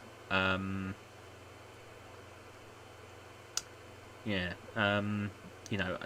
there's a lot of channels I do miss. I mean, ASMR Nova Star, she was always good. She was a very good content creator. I don't quite know what happened there.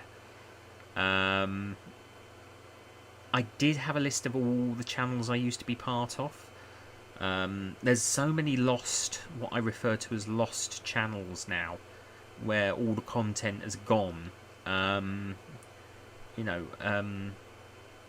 You do get some sort of archive channels that where the viewers have downloaded some of the old videos and they re-upload them as archived videos. However, I think there's been a bit of a crackdown on that, because I can't seem to find as many of the old early ASMR videos as there used to be. There used to be whole channels that were just archived. Is Ancient Whisper back online? Is she back online? Is she actually creating again? Because if she is, I've got to...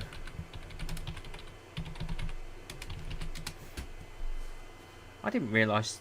I knew she was taking the break. Oh, yes, she is.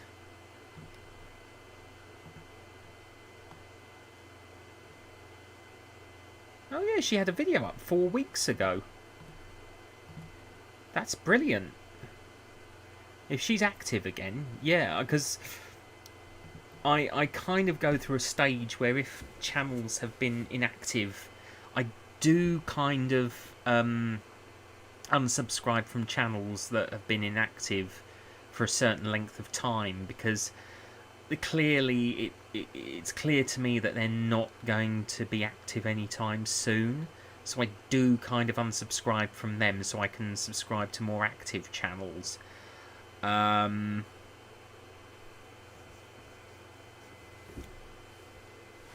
you know,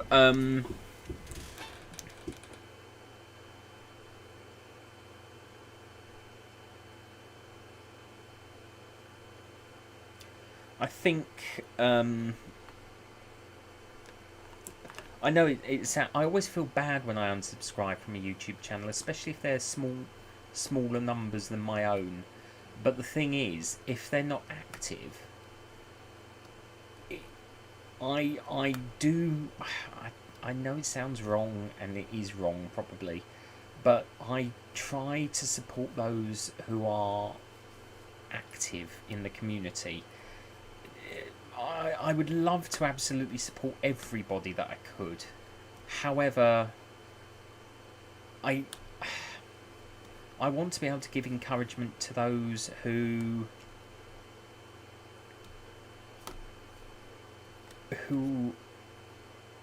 are current, shall we say, who are currently active.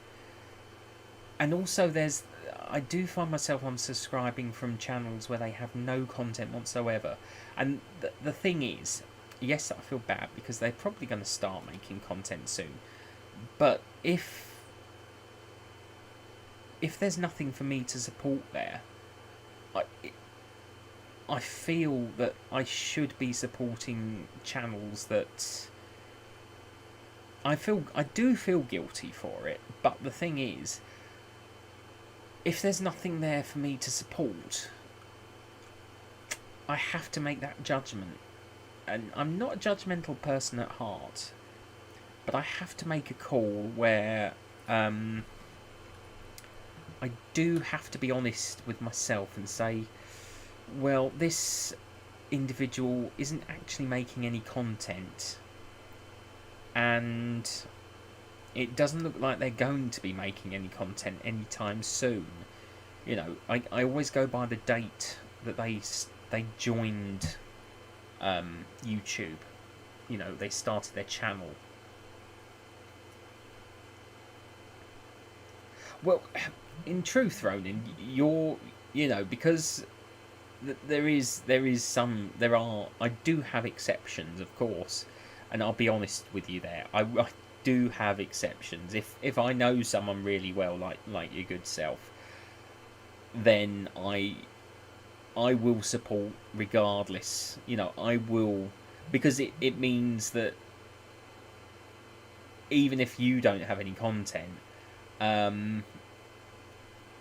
we've got that connection. Whereas if it's someone I have no connection with anyway, or because the thing is, I'm not one of these people that do follow for follow. I don't believe in follow for follow. I will never. The thing is, I will never hijack a chat thread, for example. I will never go into someone's live stream and say, hi, this is me, this is what I do, subscribe. I will not do that to I will not do that to people. I will not do it at premieres. I will not YouTube premieres. I will not do it during live streams. Of course, on my own channel, that's fine. Subscribe. Blah, blah, blah.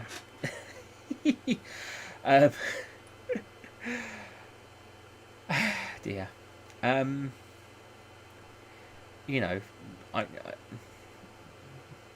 it's my live stream. I can hijack it if I want because I'm the one that's hosting it. I wouldn't know. I wouldn't do that to you. And I certainly I really do get annoyed when individuals do go into a live stream or a premiere and all they talk about during the premiere or I think the thing is, if people do give me a shout out, if people give me a shout out during their premiere and say, or during their live stream and says, yeah, this is Matt, he does really amazing work, you should go and look at his channel. I just go, thank you very much, I really appreciate that, and leave it at that, because to be honest with you, that's all I need. I don't feel comfortable talking about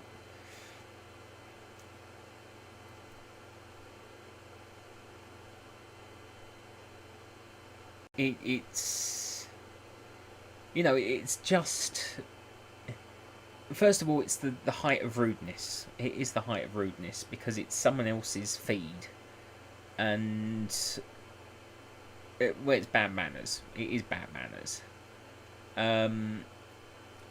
In my opinion, that might, you know, other people will have much stronger views than I do about it.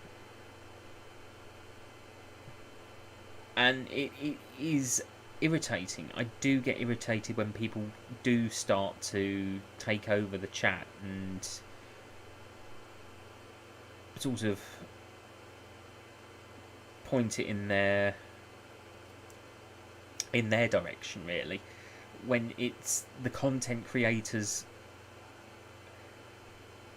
I mean, I'm probably just, I don't know.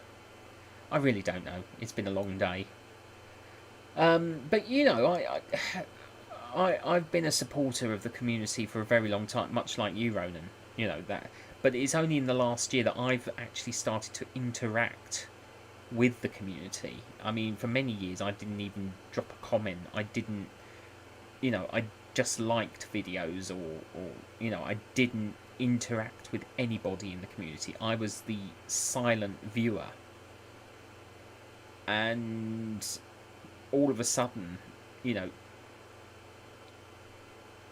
oh, which Sims are you playing? Which one are you playing? Do let me know. Is it? Yeah, I'd love to know which version of The Sims you're playing, because I absolutely adore The Sims. I was playing it earlier. I was playing Sims 4 earlier on. I've got a couple of. I must do the follow up to my previous Sims house live stream. There's a lot that still needs to be done with that house, and we will get that one done. But I've started a couple of new houses. One's called Glass House that I've built at the moment. I've still got some work to do on that.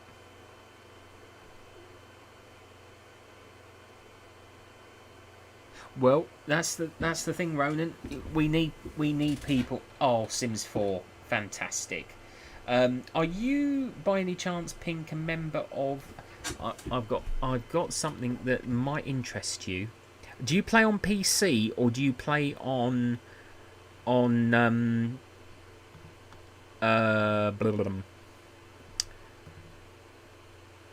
console? Just out of curiosity, because if you play on PC, I've got something I can share on.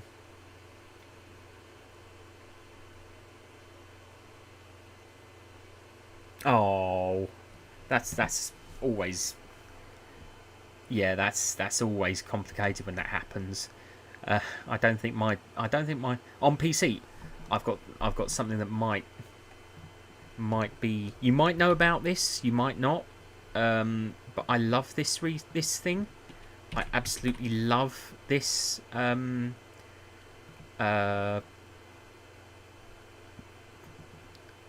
site. It's a huge modding website. It's got over like 1 million different mods that you can use in the game, and I absolutely love it. I do have a premium membership because it means you can download instantaneously. You might know about it already, but you know, just between, you know, not between us as Sims, but you know, from one Sim player to another Sim 4 player. I highly recommend that website because it's really, really good for extra, you know, things like clothing, hairstyles, makeup, sort of decorations, things like that. I absolutely love it. But yeah, going back to what I was saying previously before my excitement over Sims 4, which I absolutely love. we certainly saw fit to you're more than welcome, Pink. You're absolutely more than welcome. It really is worth going over. It's absolutely fantastic. But going back to previous topic, um, we certainly saw fit for you to take on a mod role, Ronin, because you know we got to know you, and you know you're very honest, you're truthful and all that, and we have huge respect for you, and that's the thing. You've always had good advice, or you've always shared an experience that has allowed us to, especially me, yeah, it just, we respect you, and that's the thing. You show us great respect and great, you know, honesty and loyalty and all that. And why not? Why not invite you to be a mod? I think virtually everyone who's in the chat at the moment is a mod on my channel, because I do have a large number of moderators for my chat. That way, if whoever joins, I'm always covered. There's always at least one mod in my chat, which I think probably puts off a lot of trolls, because they realise that so many people in my chat have the power to remove them, and that's, with great power comes great responsibility. And I think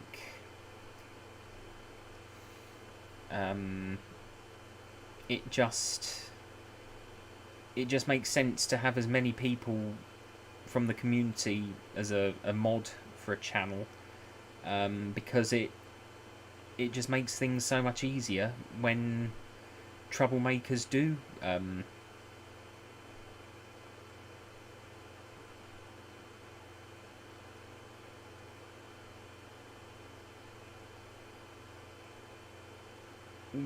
I truly appreciate that, Ronan. I really do. Um, you know, um, I try and be a man of many words, but in reality, I'm not really a chap of. I'm more of a chap of few words and action. Really, it's amazing how I managed to keep going with these live streams, because once I kind of say what I realise I want to say, it does become a struggle to try and keep up with talking, which is why I'm glad we have the chat screen, because at least you as the viewers and the guests, because you're my guests, really. You're not my viewers, you're my guests. I've invited you to join me in this event, and that's what makes it so different. I think the difference, I will say this, the difference I think you'll find with me over a lot of channels is I don't see live streaming as a commodity. I see it as a social interaction. It's no different to say someone. I mean, like yesterday evening, I was in the pub with my best mate. I was in the pub with my best friend, and we were basically doing what I'm doing with you now, chatting away 19 to the dozen.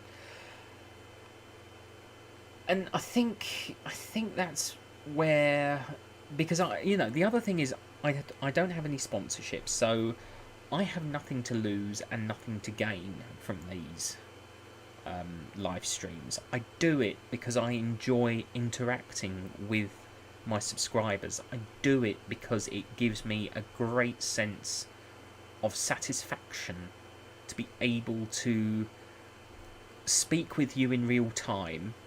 Granted, you're all responding via keyboard. However, it still feels like we are having a proper conversation, and that's what makes these live streams for me a really special event, because I can be live now, which I am obviously, and communicating with people from all over the world. When I do believe when things start to get bigger, and numbers start to grow, it just becomes part of the corporate machine. It's that's when people start using live streams for saying, this live stream is blah blah blah, sponsored by blah blah blah blah blah blah. And I think a lot of live streams genuinely lose that connection with I do feel they lose that connection with their viewers. And that's when it starts to feel unnatural. It doesn't feel genuine. I'm not saying that the people that host them aren't genuine, because they are. They are real, genuine people. It's just the atmosphere doesn't feel genuine. It doesn't feel natural. It feels, especially with the chat going so quickly, it really becomes impossible to keep up with. And there's people on there who just keep writing the same comment in the hopes that they'll get seen and responded to, and it just doesn't work, because you could keep going on and on and on at these people, but they're human beings. They are not at liberty. Is that the right term? They are not obligated to respond to every single comment that goes through that chat. There is no obligation for them to respond. Exactly. It genuinely feels unnatural. It isn't a friendship in a way, and that's the thing. That's the thing, Brian. I don't want it to become a job. I've got a new job on the way, as you know, and this is my hobby. I can't ever see this becoming a full-time job for me, and I don't want it to be, because I enjoy it too much. I think once it starts becoming a job, that's when I'd lose the joy of doing what I do on social media, because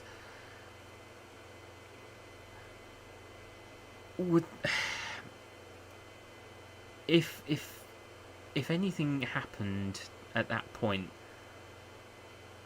I seriously would have to reconsider my status within the community.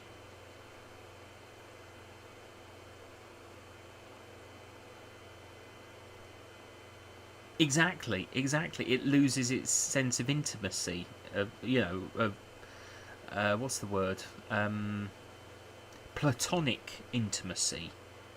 It because it is obviously a platonic friend. It's platonic friendship.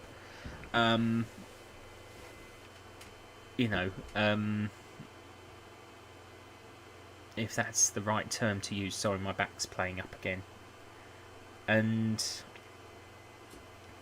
I just think,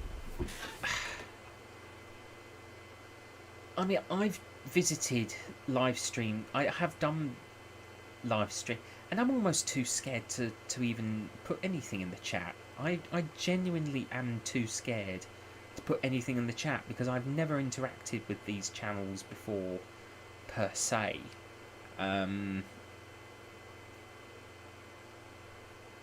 Because I do have channels that I interact with a lot, like Whisperwind, Sleeping Artist, I really do need to start branching out more and communicating with more channels. It's really it's I get into a bad habit where I communicate with certain channels and I completely neglect other channels, and I feel really bad about that because there are so many amazing people I'm in connection I connect with, I've connected with, and I just feel awful that I really don't. I really do, and I'm so sorry to everyone that I don't. I'm really just, I am so sorry that I don't drop comments. I mean, I do click like. I always make sure I click the thumbs up, and I do.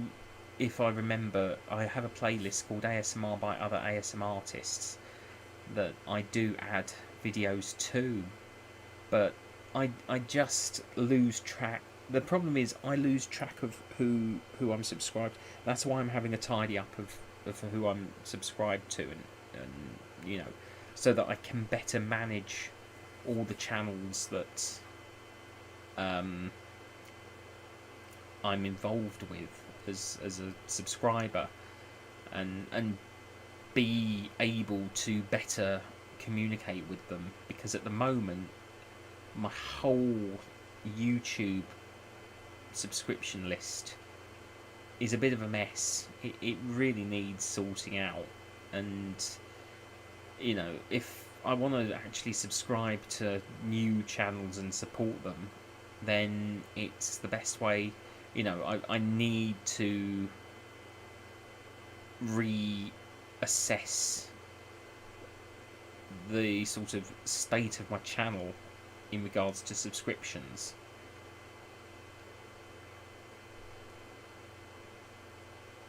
Oh, thank you, Pink. Thank you. It's just that I am a person who who honestly likes to interact with people. I really do like, because the thing is, I have never posted a negative comment. I don't like being critical. The problem is I'm far too critical of myself to be. The thing is, I'm far too critical of myself, and because of that, I have kind of made it my mission not to be critical of other people. There are people in this world I am critical of on a very negative level, but they have nothing to do with the ASMR community. Very much to do with my past. When I was, my past experiences in life. But I really. The thing is, I can't be critical of people. I can't. I find it very difficult to. I can't dislike anybody. That's the thing. It takes a lot for me to actually dislike someone, or they really have to push me in the wrong direction to be someone who I greatly. And there are people in this world that have earned that badge. They really have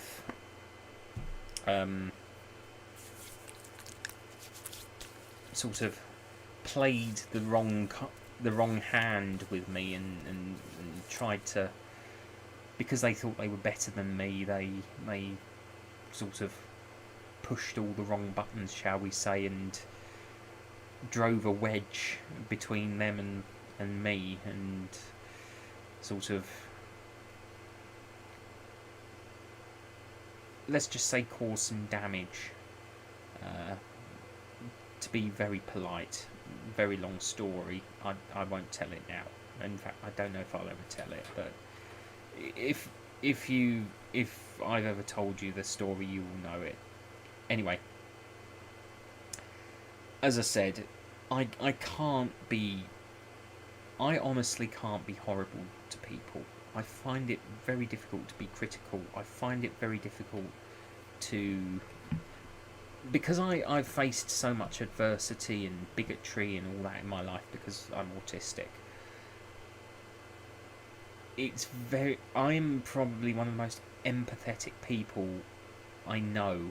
Empathy is really strong with me. I find it very easy to relate to people who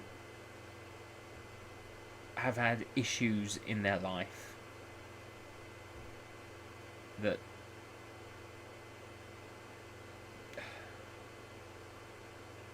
it,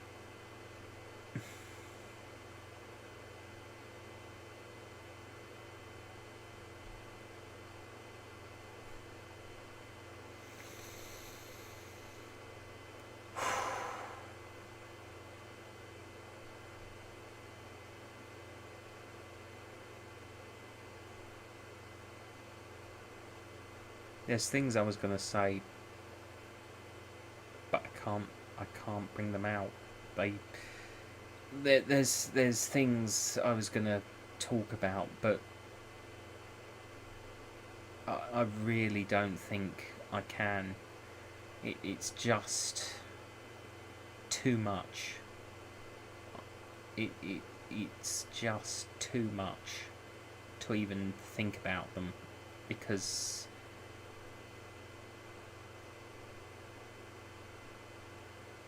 it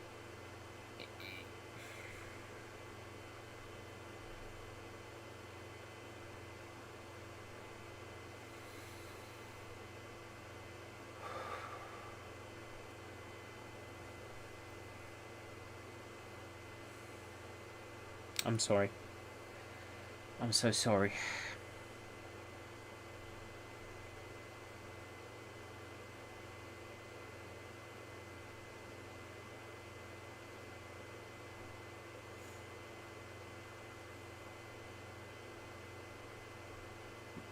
There's just things I,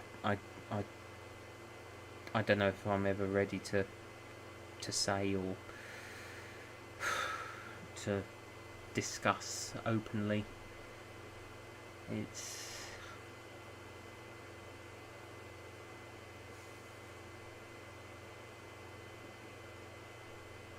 Thank you, Pink. I really appreciate that.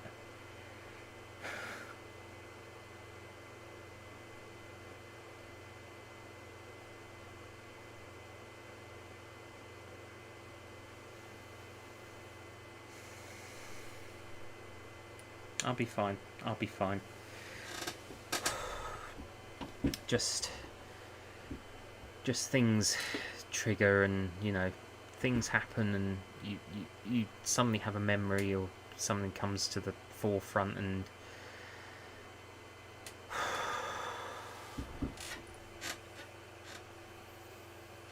it just triggers a flashback.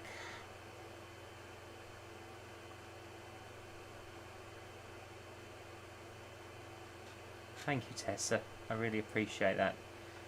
And Ronin and Pink. You're wonderful. You're all truly amazing people. I really appreciate you being here. I really do.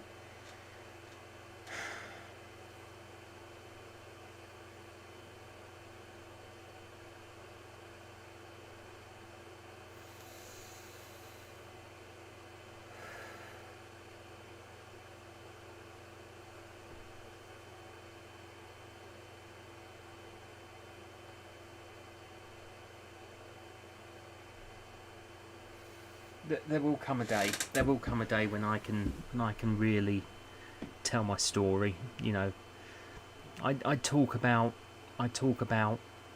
what happened on Twitter. I do talk about my past experiences on Twitter, but when I talk about my past experiences on Twitter, that is only the surface that's been scratched. And there's a whole lot more that I experienced in my life that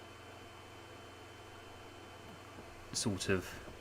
Thank you. I appreciate that, Pink. Thank you so much. It's just... I want to tell my story, I really do, but it because I want people to know that if they're experiencing whatever I experienced, they're not alone. They are not at all alone, because I have been through some absolute nightmares in my life, and I mean, I've been through some real darkness in my life, and my teenage years were the hardest, and I wasn't getting into trouble with, I wasn't doing anything,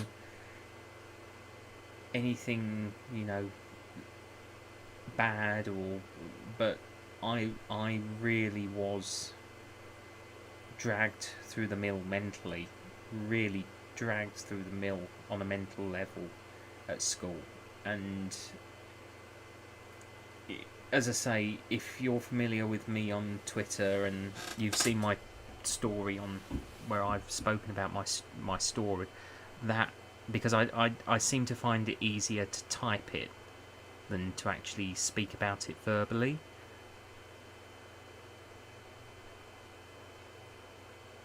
But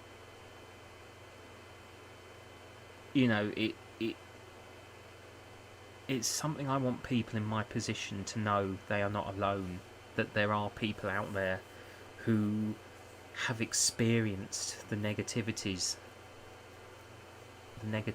that they've experienced, that they are not alone. There is someone out there who relates, who understands, who accepts.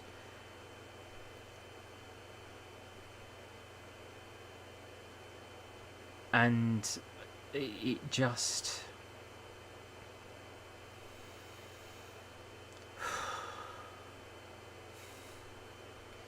seems so silly now. It just seems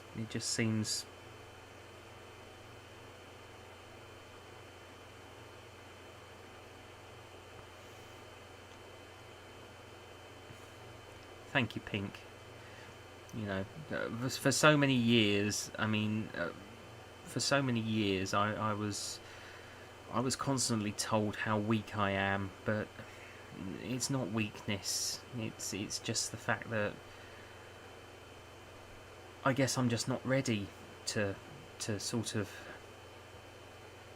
actually speak it verbally. As I say, I've only ever scratched the very surface when I've typed about it on there's a whole deeper level of what I went through mentally and possibly even physically. When I went through my 5 years of nightmarish hell at secondary school, and I've spoken to my therapist about this all, and they said in time you will, if you want, be able to tell your story to those who you trust. And I want people to know I trust them. It's just, am I ready? I don't feel ready. That is the honest truth.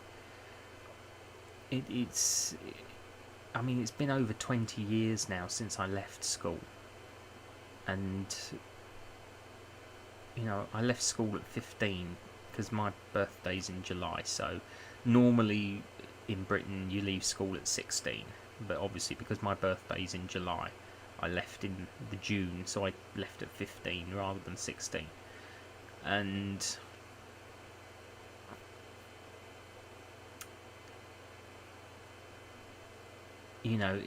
it's been over 20 years since I left.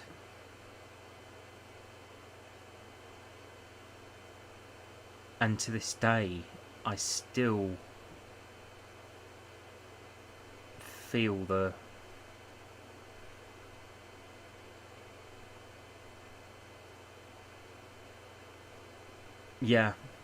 and to this day I still feel the anger that I've held that, I held that anger for so long. The fact that I couldn't. Thank you, Roden. Thank you. I just. It's the raw emotion that I still hold on to. I can't. It's like it doesn't want to be let go. It's what spurs me on to be the person that I am. Because I was made out not to even be a person. I don't even know what they tried to make me out to be. And, that is why I am who I am. And I can't be anybody else. Because I have fought against the negativity that I have faced for so long that I have created this persona. I'm very different to how I was when I was a lot younger. That's the truth. I am incredibly different to how I was when I was much younger. There are days when I look back at my younger self with hatred, and I don't deny that. I look back at my youth and I hate myself. I really do. But then I ask myself why. Why do I hate myself when I was my younger self? When so many people actually say, I want to write a letter. If I could write a letter to my younger self, what would I say? I don't think I could ever do that. I really honestly don't think I could ever do that. Because in my mind, I see myself as not being able to fight, because I couldn't fight back, because I was too scared to fight back.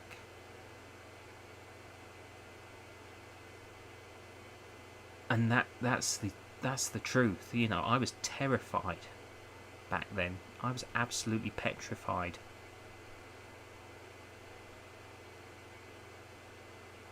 And it really,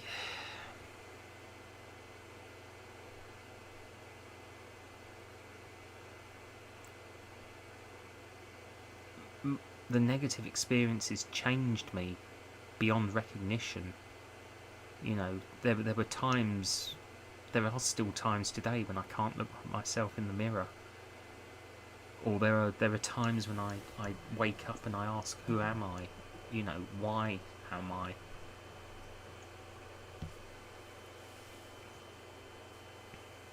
Thank you, Pink. I really do appreciate that. I honestly, genuinely do. And, it made me question myself so much. My existence, my reality. I created the thing is, I created an entire world to escape into. I created character after character. And do you know what? And do you want to know what that world is?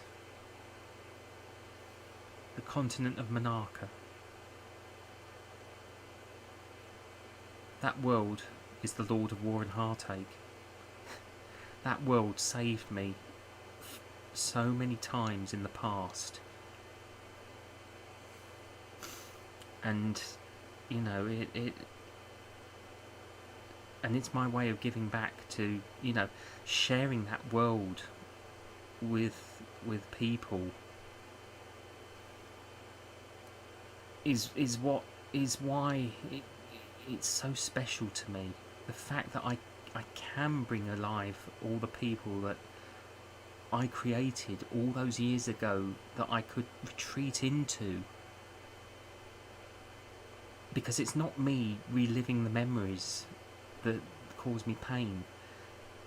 The Lord of War and Heartache is me reliving the memories that created happiness. It created a safe space for me. It created a way of escaping, and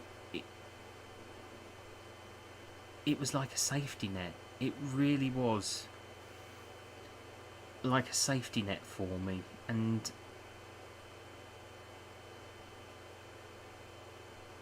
some characters didn't have names, that's true.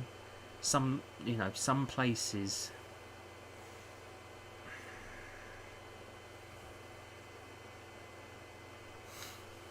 some places didn't have names either. And it kind of started out as something very different to what people know now, but it's always been there. It's always been a part of me, and I always said that one day I would bring that world to life. I would share that story, because it's various characters are based on, there are reasons behind the characters. There are stories behind the whole concept, and the whole reason I wanted to bring it to life was because I wanted to prove that I could be someone. I wanted to prove to these people I could be someone. I wanted to prove at the time that I wasn't just something that was to them something that crawled out the sewer, because that's how I was. Long story short, that's how I was treated. I was made to feel like I'd just crawled out of the sewer. And when you're 11, 12, 13, 14, 15, young and impressionable, vulnerable, no understanding of the world because of being autistic, the real world ceases to exist. The real world may as well be the fiction, because it certainly didn't feel real to me. It did not feel at all like it existed.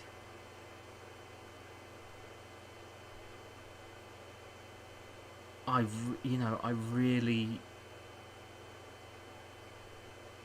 My teenage years were the loneliest years of my life.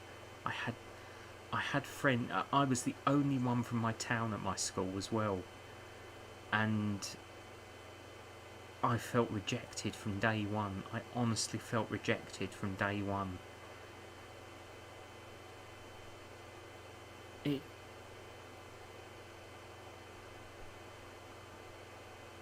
I know what it feels like to feel like the loneliest person on the planet. It really, I had friends. I was part of a youth group in my hometown, and I had friends, but at the same time I felt distanced because I just didn't know how to be somebody. I was masking a lot of the time. I was hiding my fear, my pain, my anguish for so many years. It really... It very nearly destroyed me. It very, very nearly destroyed me, and...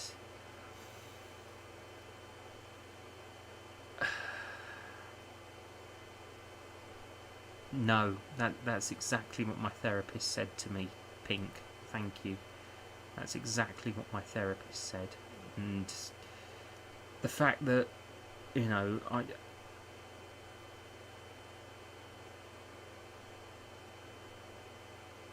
the thing is, I don't try and I don't let it define me.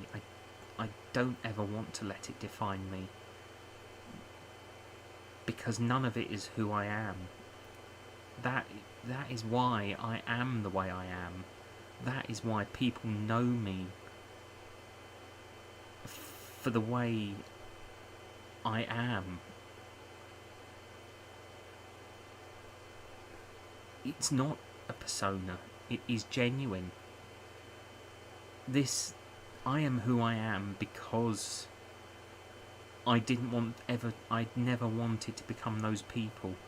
I knew from day one that they started upon me, but I never wanted to be those people. I could never be those people. I refuse to become those people, because the moment I step into their shoes, I'm as low as they are, if you know, and that is not who I am. I am somebody, and I know that.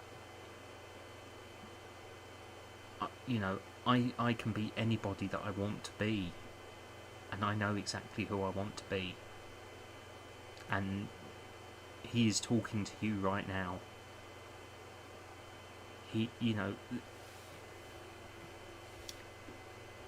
It's this person that's looking in the camera, talking into the microphone,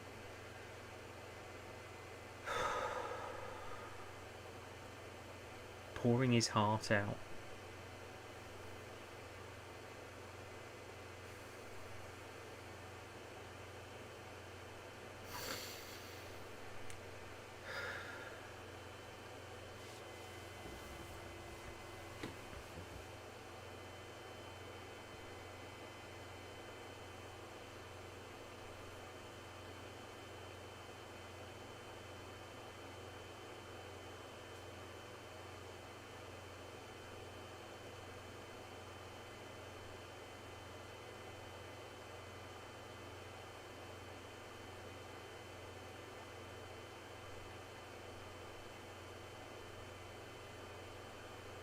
That is so true, Ronan. That is so true.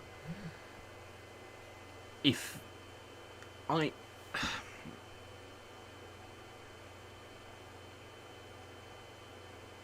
I will stand up for anybody. I will be. I am an advocate for everything that you can think of. I will support anybody, as long as it's not illegal. Let's just say, if they've committed a crime, that's not for me to, that's for the authorities to deal with. Let's put it that way. But anyone that has, faced an injustice, anyone that's faced bigotry, abuse, possibly physical, possibly mental, I don't know, I will stand beside them, and I will give them 100% moral support, because I empathise with what they're going through. I relate to what they're going through, and I honestly don't want them to go through what I went through, because I honestly know pain and torment and trauma, and I've woken up from nightmares. I've woken up from dreams that I can't even begin to describe to you. It's all happened. It's all there. And I was with a friend once who we were sort of, I think we had similar experiences, maybe not quite the same as me, but I made a joke about, I kind of made a throwaway remark quoting something from a Star Wars video game, Dark Forces 2 Jedi Knight, where I said, "The dark side, I've been there." And they said, "Oh, you've never known the dark side like I have." I know the dark side. And I went, and I thought,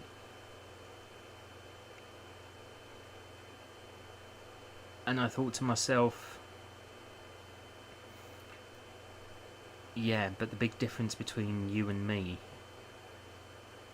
is I'm still going through it. I'm still travelling through the darkness. You managed to get out the other side. I didn't say this to them, but the thing is, I was still traveling. Even at that time, I was still traveling through the darkness. You know, it took me years to see the light at the end of the tunnel. It really took years. And it was only sort of in the last 2 years or so, that things started to change, and I finally got the support and the guidance I needed to start the recovery process, as it were. And you know, when I was a teenager, I openly admit this in my tweets, but when I was a teenager many years ago, and I was going through all the trauma and that, there were times when I really thought I had some of the darkest thoughts you could ever want to think, and I think you know exactly what sort of thoughts they might have been. I won't say them, but you don't need 2 guesses to think what I was thinking. It was that bad. It really was that bad.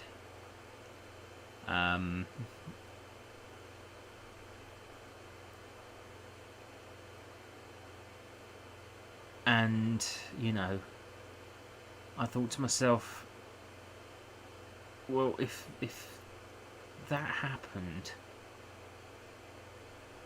that would mean they'd won. That would mean the people that were my naysayers, who are my detractors, will have won. And I don't want them to win. I don't want them to win. I don't want them to get their own way.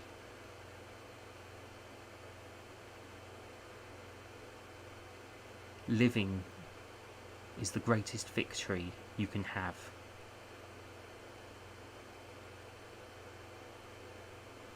Let that sink in. Living is the greatest victory you can have. Because all the time there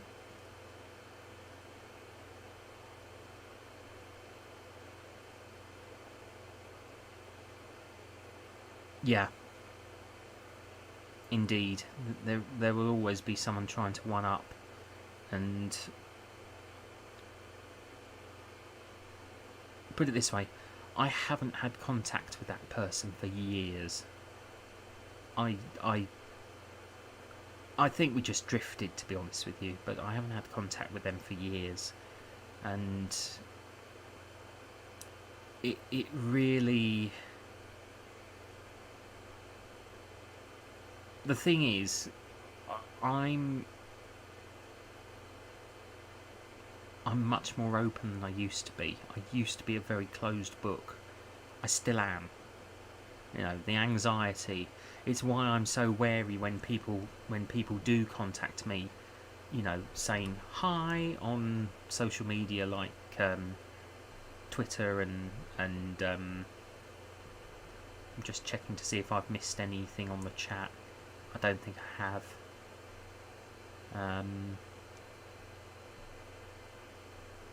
No, I don't think I have.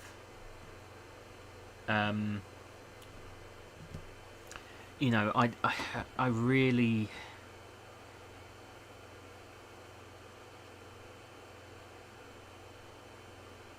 Thank you, Pink. I really do appreciate that. It's just something I sort of used to think to myself. You know, I felt like I was fighting a war, and you know, I didn't want to. Every day was a battle, and every day I got through was like a marginal victory. And as I say, you know, that phrase just came to me one day.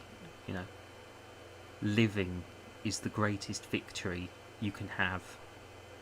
You know, and it hit home to me all those years ago, and it's just something I held on to for many years, because I faced adversity and bigotry for many years after I left school as well, in the workplace, in number of jobs.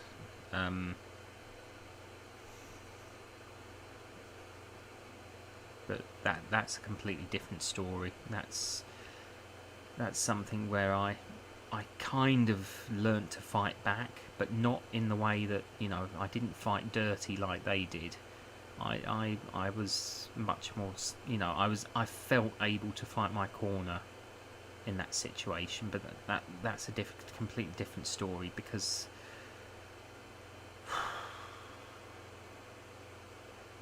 that was much more complicated.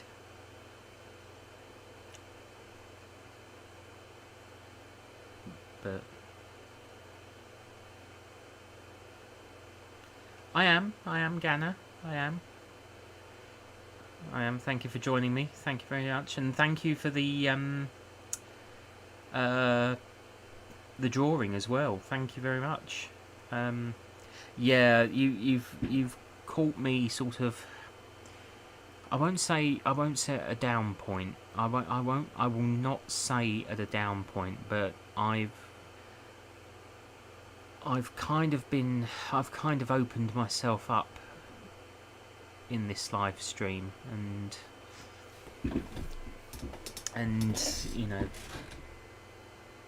a few home truths have appeared, and I'm glad I've said what I wanted to say. Hi Julie. Hi.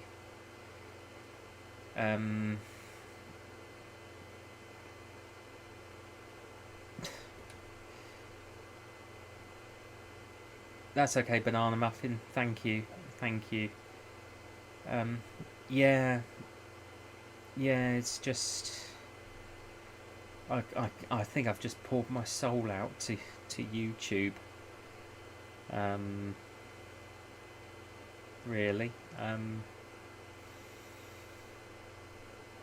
But it's the truth, it is the truth.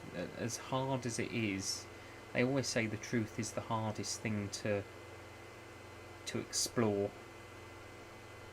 But I think that's why it defines, it's why I am who, it really is why I am who I am. And there's no shame in that. There is absolutely no shame whatsoever. People tried to make me feel ashamed of myself and who I am, but I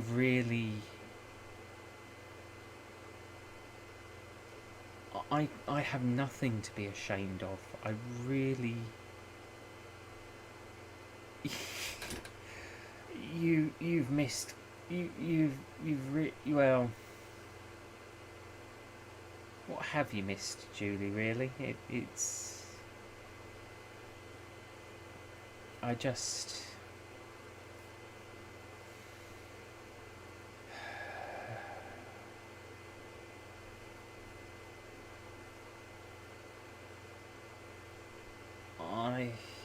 yeah.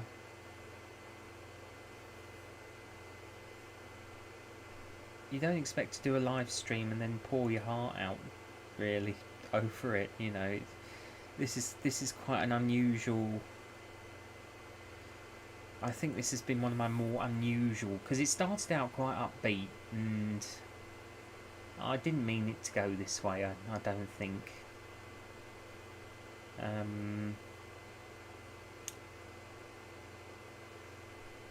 I don't feel awkward though. I feel relieved.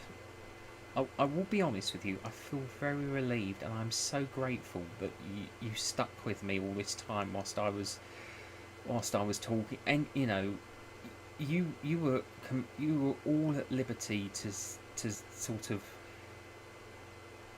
disappear, and I would have absolute respect, because you were well within your rights, and I'm so grateful that you stayed with me for this whole segment, because it means so much to me that you've been here all this time, because it's not often I open up like that. It's incredibly rare, in fact, and to be able to open up to friends, because I consider you all friends, I really do. It's very special to me, and I thank you for that. I honestly, genuinely thank you all for that, because it really means a lot to me. It really, really does mean a lot to me.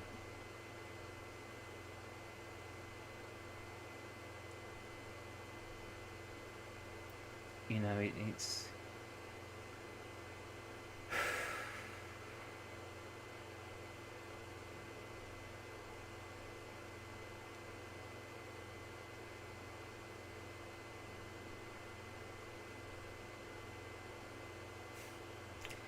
I kind of feel silly in a way, but I shouldn't feel silly, should I? I know that sounds like a contradiction. A contradiction? I can't. I've lost the ability to speak. I certainly did last night after I had a few in the pub.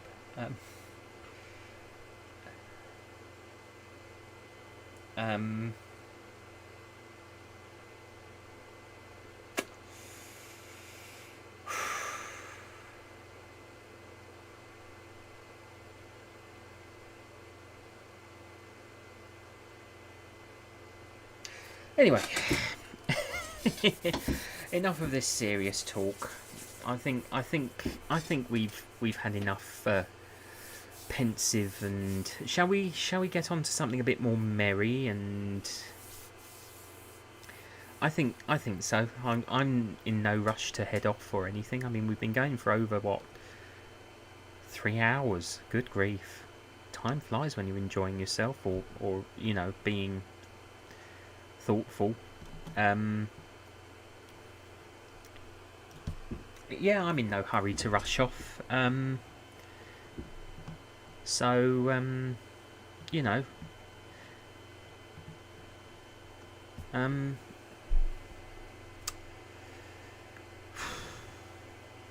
just thinking. What can I talk about?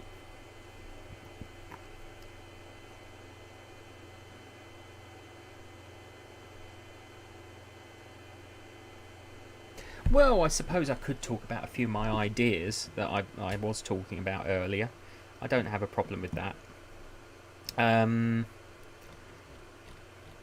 Because there's, as you know, there's a few things on the way.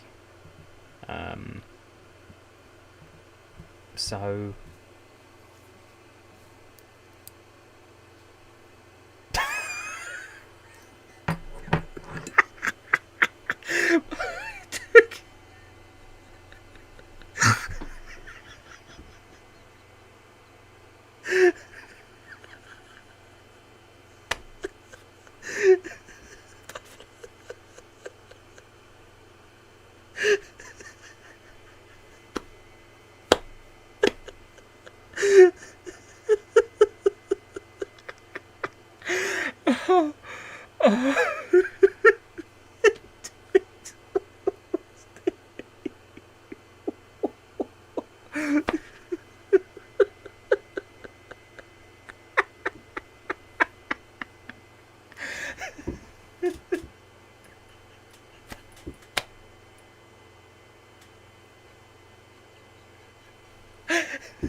Oh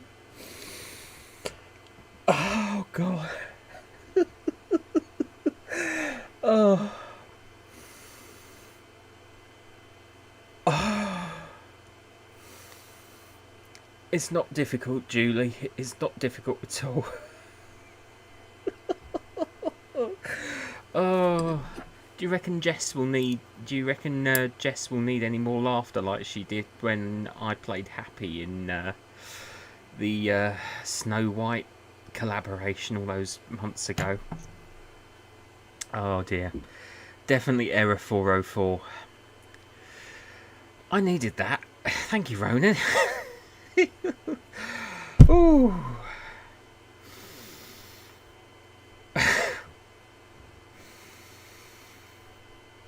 Mm.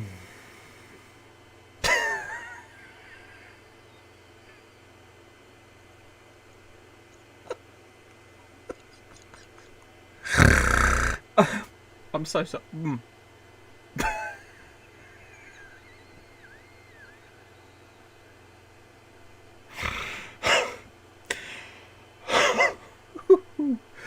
Oh.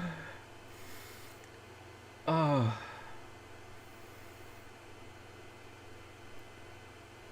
Oh.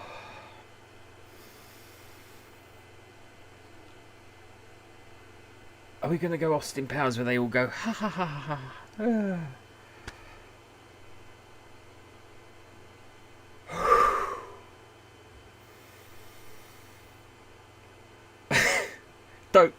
Don't start me off, Brian, again. Don't. Stop.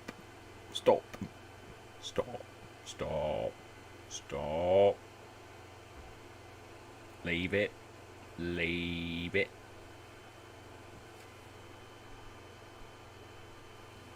Don't make me point. You're making me point. Don't make me point. I'll point and call you a person. You're a person. No, it was your comment about snorting ASMR. It nearly set me off again. Yeah, very nearly set me off again. So, deep breath, deep breath, deep breath. That was calling someone a person, you see, was an insult I used to have with my friends when we wanted to confuse people around us. We would point at each other and call each other a person because people weren't sure if we were trying to be rude to each other or if we were just being obvious, because we are people, therefore we are persons, you know, person or persons unknown. You had to be there to you had to be there to understand it, to be honest with you. It was one of those sort of, you know, it was one of those sort of things.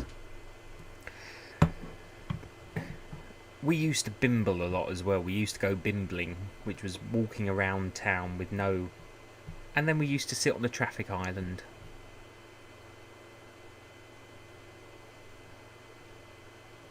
Yeah, now I say that as a 37-year-old, that does sound bizarre. It used to be alright though. Well, I didn't sit on the traffic island. By all means. Because they can't tell if you're being insulting or not, because you're just calling them what they are, a person. You know, P-E-R-S-O-E-N. Why I spelt that out, I have no idea. I'm gonna have to lower the voice. It's gonna have to go a bit it has got to go ASMR now because my dad's just gone to bed. So I'm gonna get in close to the microphone, and we're gonna take it down a notch. We're gonna go a little bit Bob Ross, you know, happy little trees, you know, happy little trees, happy little clouds, floating around, having a good time. Yeah, bimbling. Yeah, exactly.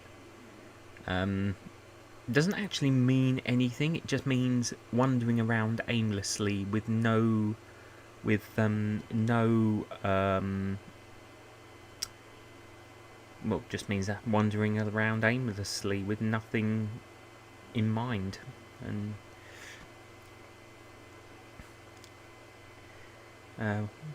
oh, we also have the shopping trolley of doom. Mind you, that got stolen. We don't know where the shopping trolley of doom ended up. In America, you would know that as a shopping cart.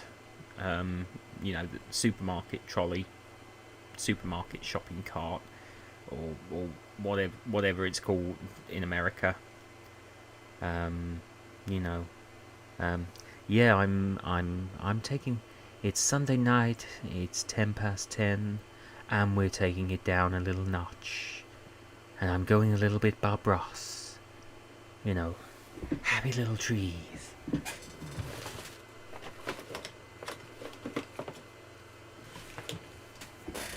Happy little trees.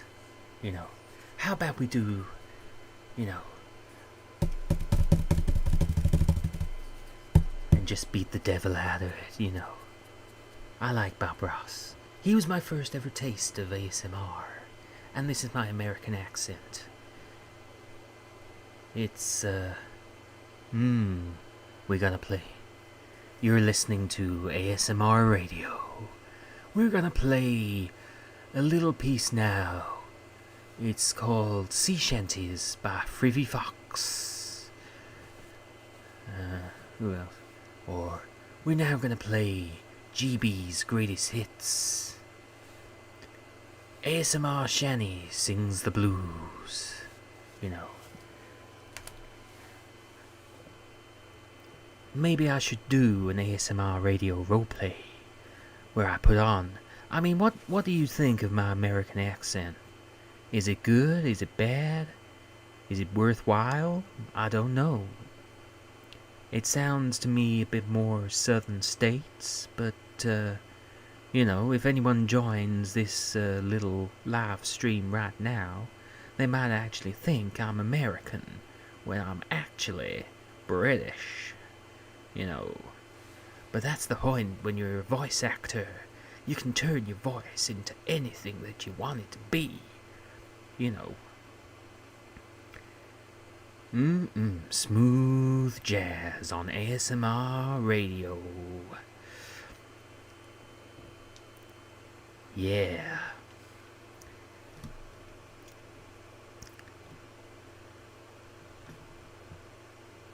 I don't think anyone has done radio voice. I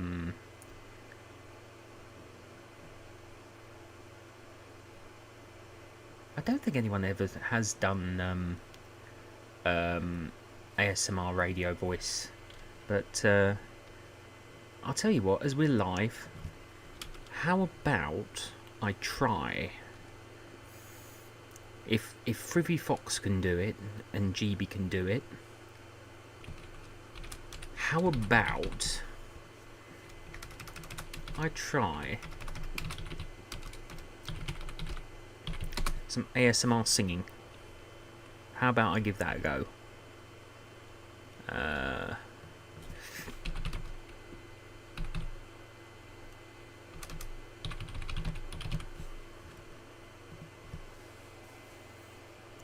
How about I give that a go? Now, there is that really popular one, if I can remember how it goes.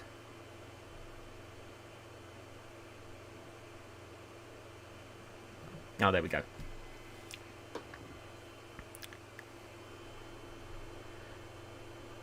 There once was a ship that put to sea. Oh, hang on. I've got to clip a cassette. Let's try that again. This one seems really popular, so let's try this one. There once was a ship that put to sea, and the name of the ship was the Billy of Tea. The winds blew up her bow, dipped down. Oh, blow, my bully, blows, blow. Soon may the wellerman come to bring us sugar and tea and rum. One day when the tonguing is done, we'll take our leave and go. She had not been 2 weeks from shore when down on her a white whale bore. The captain called all hands and swore he'd take that whale in tow. Soon may the weller man come to bring us sugar and tea and rum. One day when the tonguing is done, we'll take our leave and go. Before the boat had hit the water, the whale's tail came up and caught her. All hands to the side. Harpoon. Oh, I can't do that one. I need to rehearse that one. There is one I know off by heart though. Let me find that one.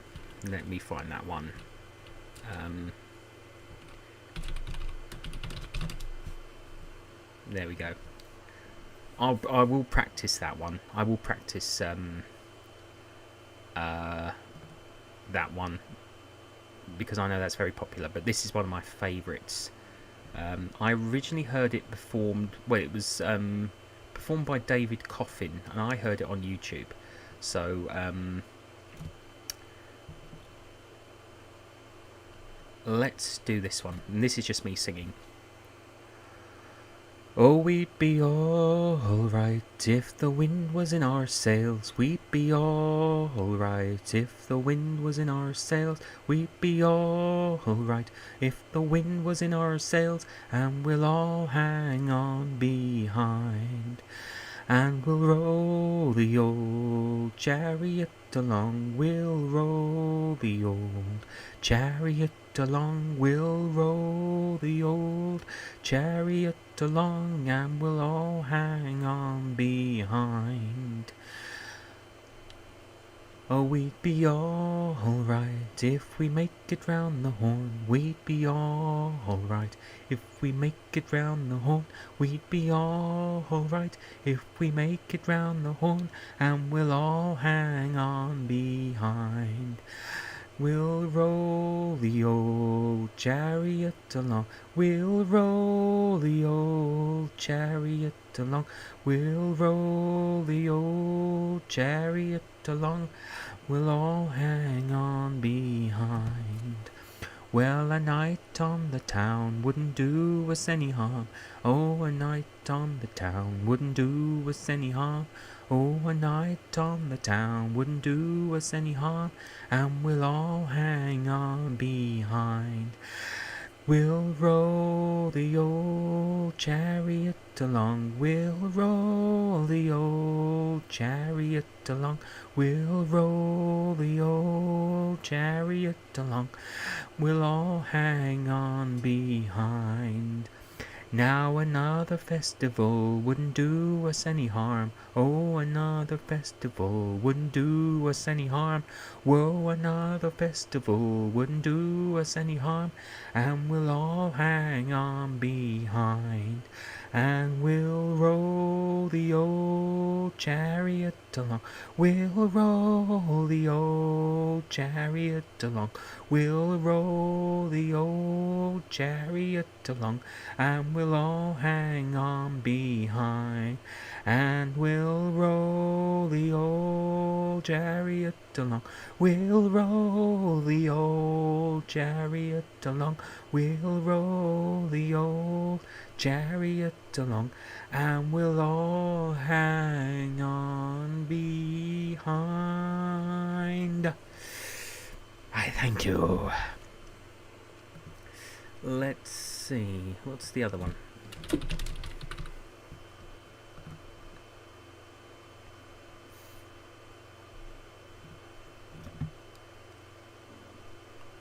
Ah, here we go. Old Maui. Oh no, I can't remember how that one goes.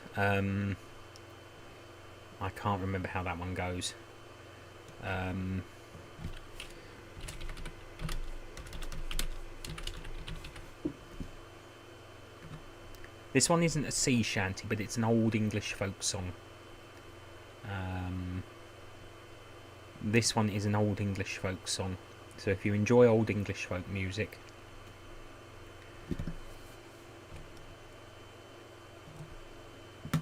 There were 3 men come out of the west, their fortunes for to try. And these 3 men made a solemn vow, John Barleycorn would die.